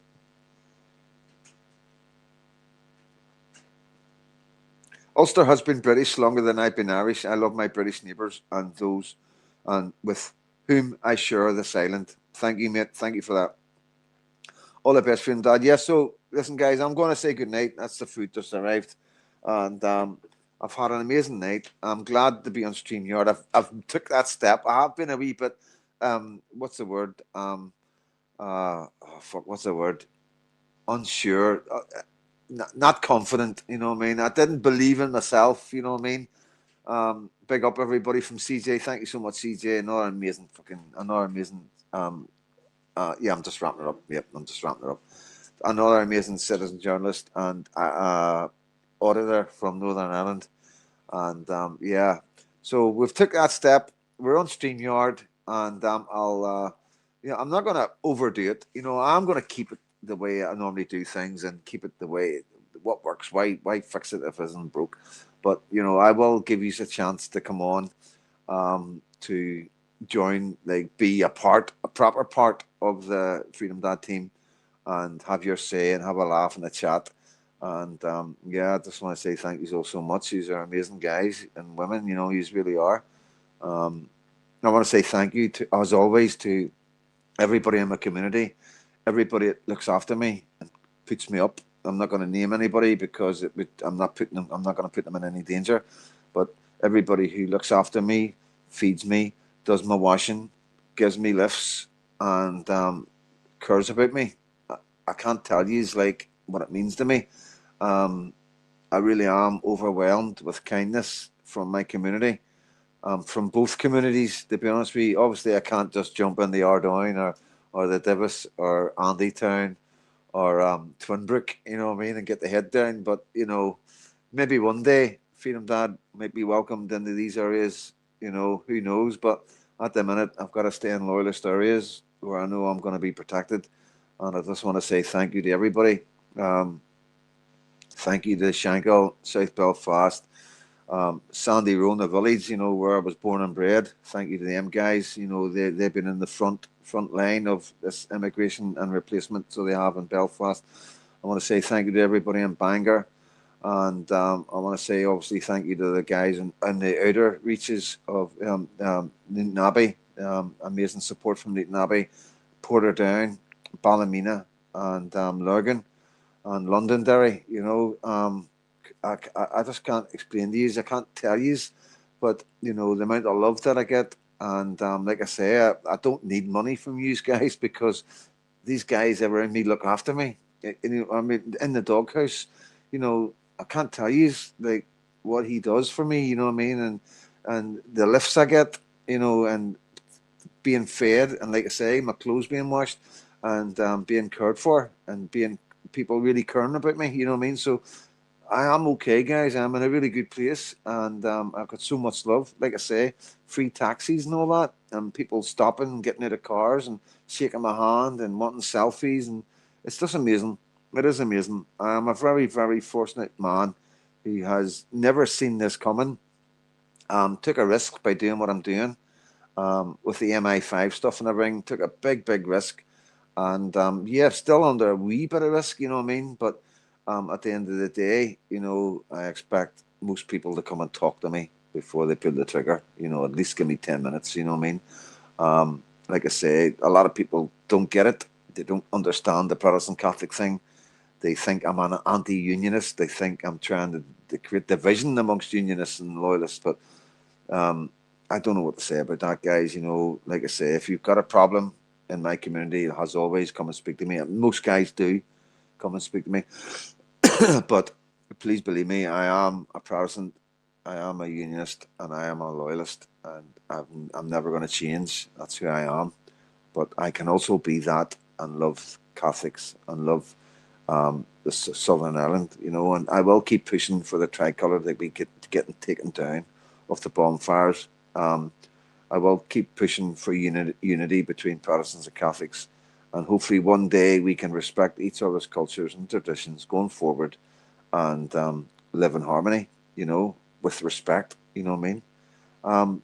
That's it, guys. You know, this is my goal. As you know, I wrote my bio. I woke up one day and goes, I'm starting a YouTube channel.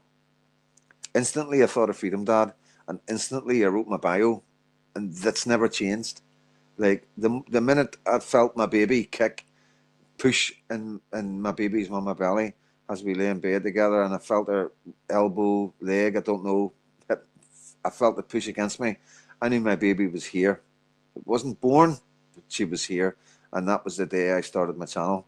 And I haven't come off course. I have kept to my word, and hopefully one day people will look back and think, well, Freedom Dad was a genuine old sod, and you know, I'm not here for nothing else but the future of our children, and to avoid what you've heard tonight with England, to avoid what's going on in London, to avoid Birmingham. Like I say, we don't want that here. We don't want a Ballymena getting turned into Luton. We don't want Belfast getting turned into London. We don't want Londonderry getting turned into Leicester. We certainly don't want Portadown or Newton Abbey getting turned into Birmingham. So, does anybody else want that? I don't think they do. So, yeah, we are keeping an eye on the politicians. Before I go, this is a message to the politicians. We are calling you out. We are watching you. And if you're not on board with what we're saying, then you're part of the problem. And I'll leave that up to bigger men and stronger men to deal with. But I don't think you'll fare well, to be honest with you, because I think that no matter how much funding the paramilitaries are getting in this country right now on both sides of the community, I don't think there's no money in the world will allow these men to allow the replacement of our cultures or our traditions. We are getting our flags, our curbstones, and our murals being attacked. But yeah, there's a lot of money floating about to keep a lot of people silent, but that money is going to run out shortly. And if you want to throw some money to the Patriots, guys, send it to me, and I'll make sure it goes out to all the boys that need it. You know, all the boys and women, and the concerned group, the concerned parents group. You know, trust me. If there's anybody you can trust in this movement, it's me, and I will make sure the right people get the right funding that you are getting from the government to stop us going forward. So yeah, that's your way of kicking back. So Freedom Dad is always available for any meetings, any talks, and like I say, I'm not here for love, money, ego, or fame. I'm here for the future of my country and the future of our children when we are no longer here. Okay, guys. So as always, thank you so much. These are absolutely diamonds. The Freedom Dad team is the most amazing team on the internet, especially in Northern Ireland. We've got the best community, and we are growing. Whether YouTube try and stop us, we are growing slowly but surely, on Facebook, on TikTok, on X, and I am working a lot harder than you see. There's a lot more going on than YouTube, and I am trying my best. And we are. There's just not me. You got to understand, it's just not about me. I wouldn't be able to do this if it wasn't for the EBFD, if it wasn't for the Newton Abbey concerned parents, if it wasn't for the guys in the Shankill, the guys in South Belfast, NI against immigration. You know what I mean? A good friend of mine who I've brought to my channel, and like I say, there is Facebook groups and stuff out there masquerading as us, and but they're not really us, and we are looking at them right now, and we will deal with all that as we go forward, and I will bring to my country who are the good ones and who are the bad ones. So these are all on notice. Wind your necks in, you know, stop doing this for fame and glory, and stop using it for personal vendettas, because we will call you out, you know. And we are growing, and once we get bigger, because there is groups out there that are growing, just like in England. We had patriot groups that went massive, but they were run by the left. And then once they got really big, they tried to destroy the people on the right. And we have the same situation in Northern Ireland right now. I'm not going to call them out right now, but they will be getting called out very soon. We will get them to the summer to buck their ideas up. I will be expecting all patriotic groups on Facebook to start approaching Freedom Dad and others in the EBFD or the Newton Arts concerned parents to address who they are, instead of hiding behind fake accounts. Not fake accounts, but faceless, nameless accounts masquerading as Protestant and loyalists. We do expect you to step out from the shadows, and we need to ask some questions and find out who you are and why you are behaving in a certain way, because we have to protect our children. Just like the left, we have to protect everything. And there's no reason to be hiding from Freedom Dad. There's no reason to be hiding from the EBFD. There's no reason to be hiding from anybody that's involved with Freedom Dad. If you don't trust me, you can trust other guys. There's other guys out there you can trust. So we're expecting you to start reaching out and coming out from behind the shadows, so we know who's who. We need to understand that we're not messing about any longer. We're not taking any chances. And yeah, we're paying close attention to all the groups that are growing right now. And we know that we've got the enemy within. That's all I'm going to say about that. So yeah, raise the colours, guys, and God bless you all. Thank you all so much. I know I've rabbited on, but there's a lot to talk about. To be honest with you, there is a lot to talk about. We might be a small country with only almost 2 million people in it, but there's a lot to be addressed, and I'm not going to miss a trick. Please believe me. And take care of yourselves, guys. As always, I'm going to try and shut this down somehow.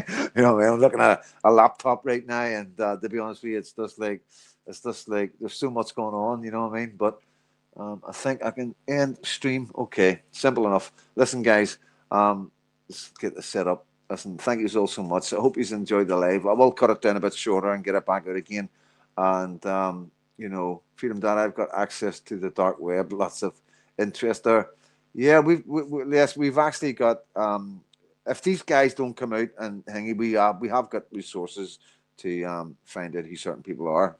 With we have got intelligence with the internet as well. But yeah, stay in touch. Anybody can help in any way, technical or on the streets, any way at all. Get in touch with me through Messenger or X or email sparkydad73@gmail.com or freedomdad73@gmail.com.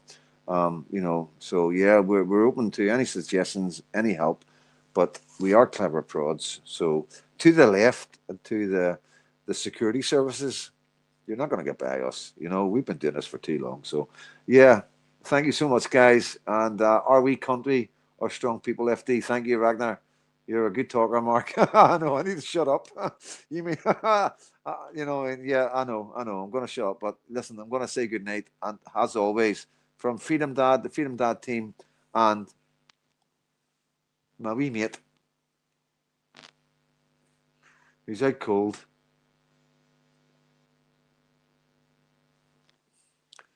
God bless. God bless, guys.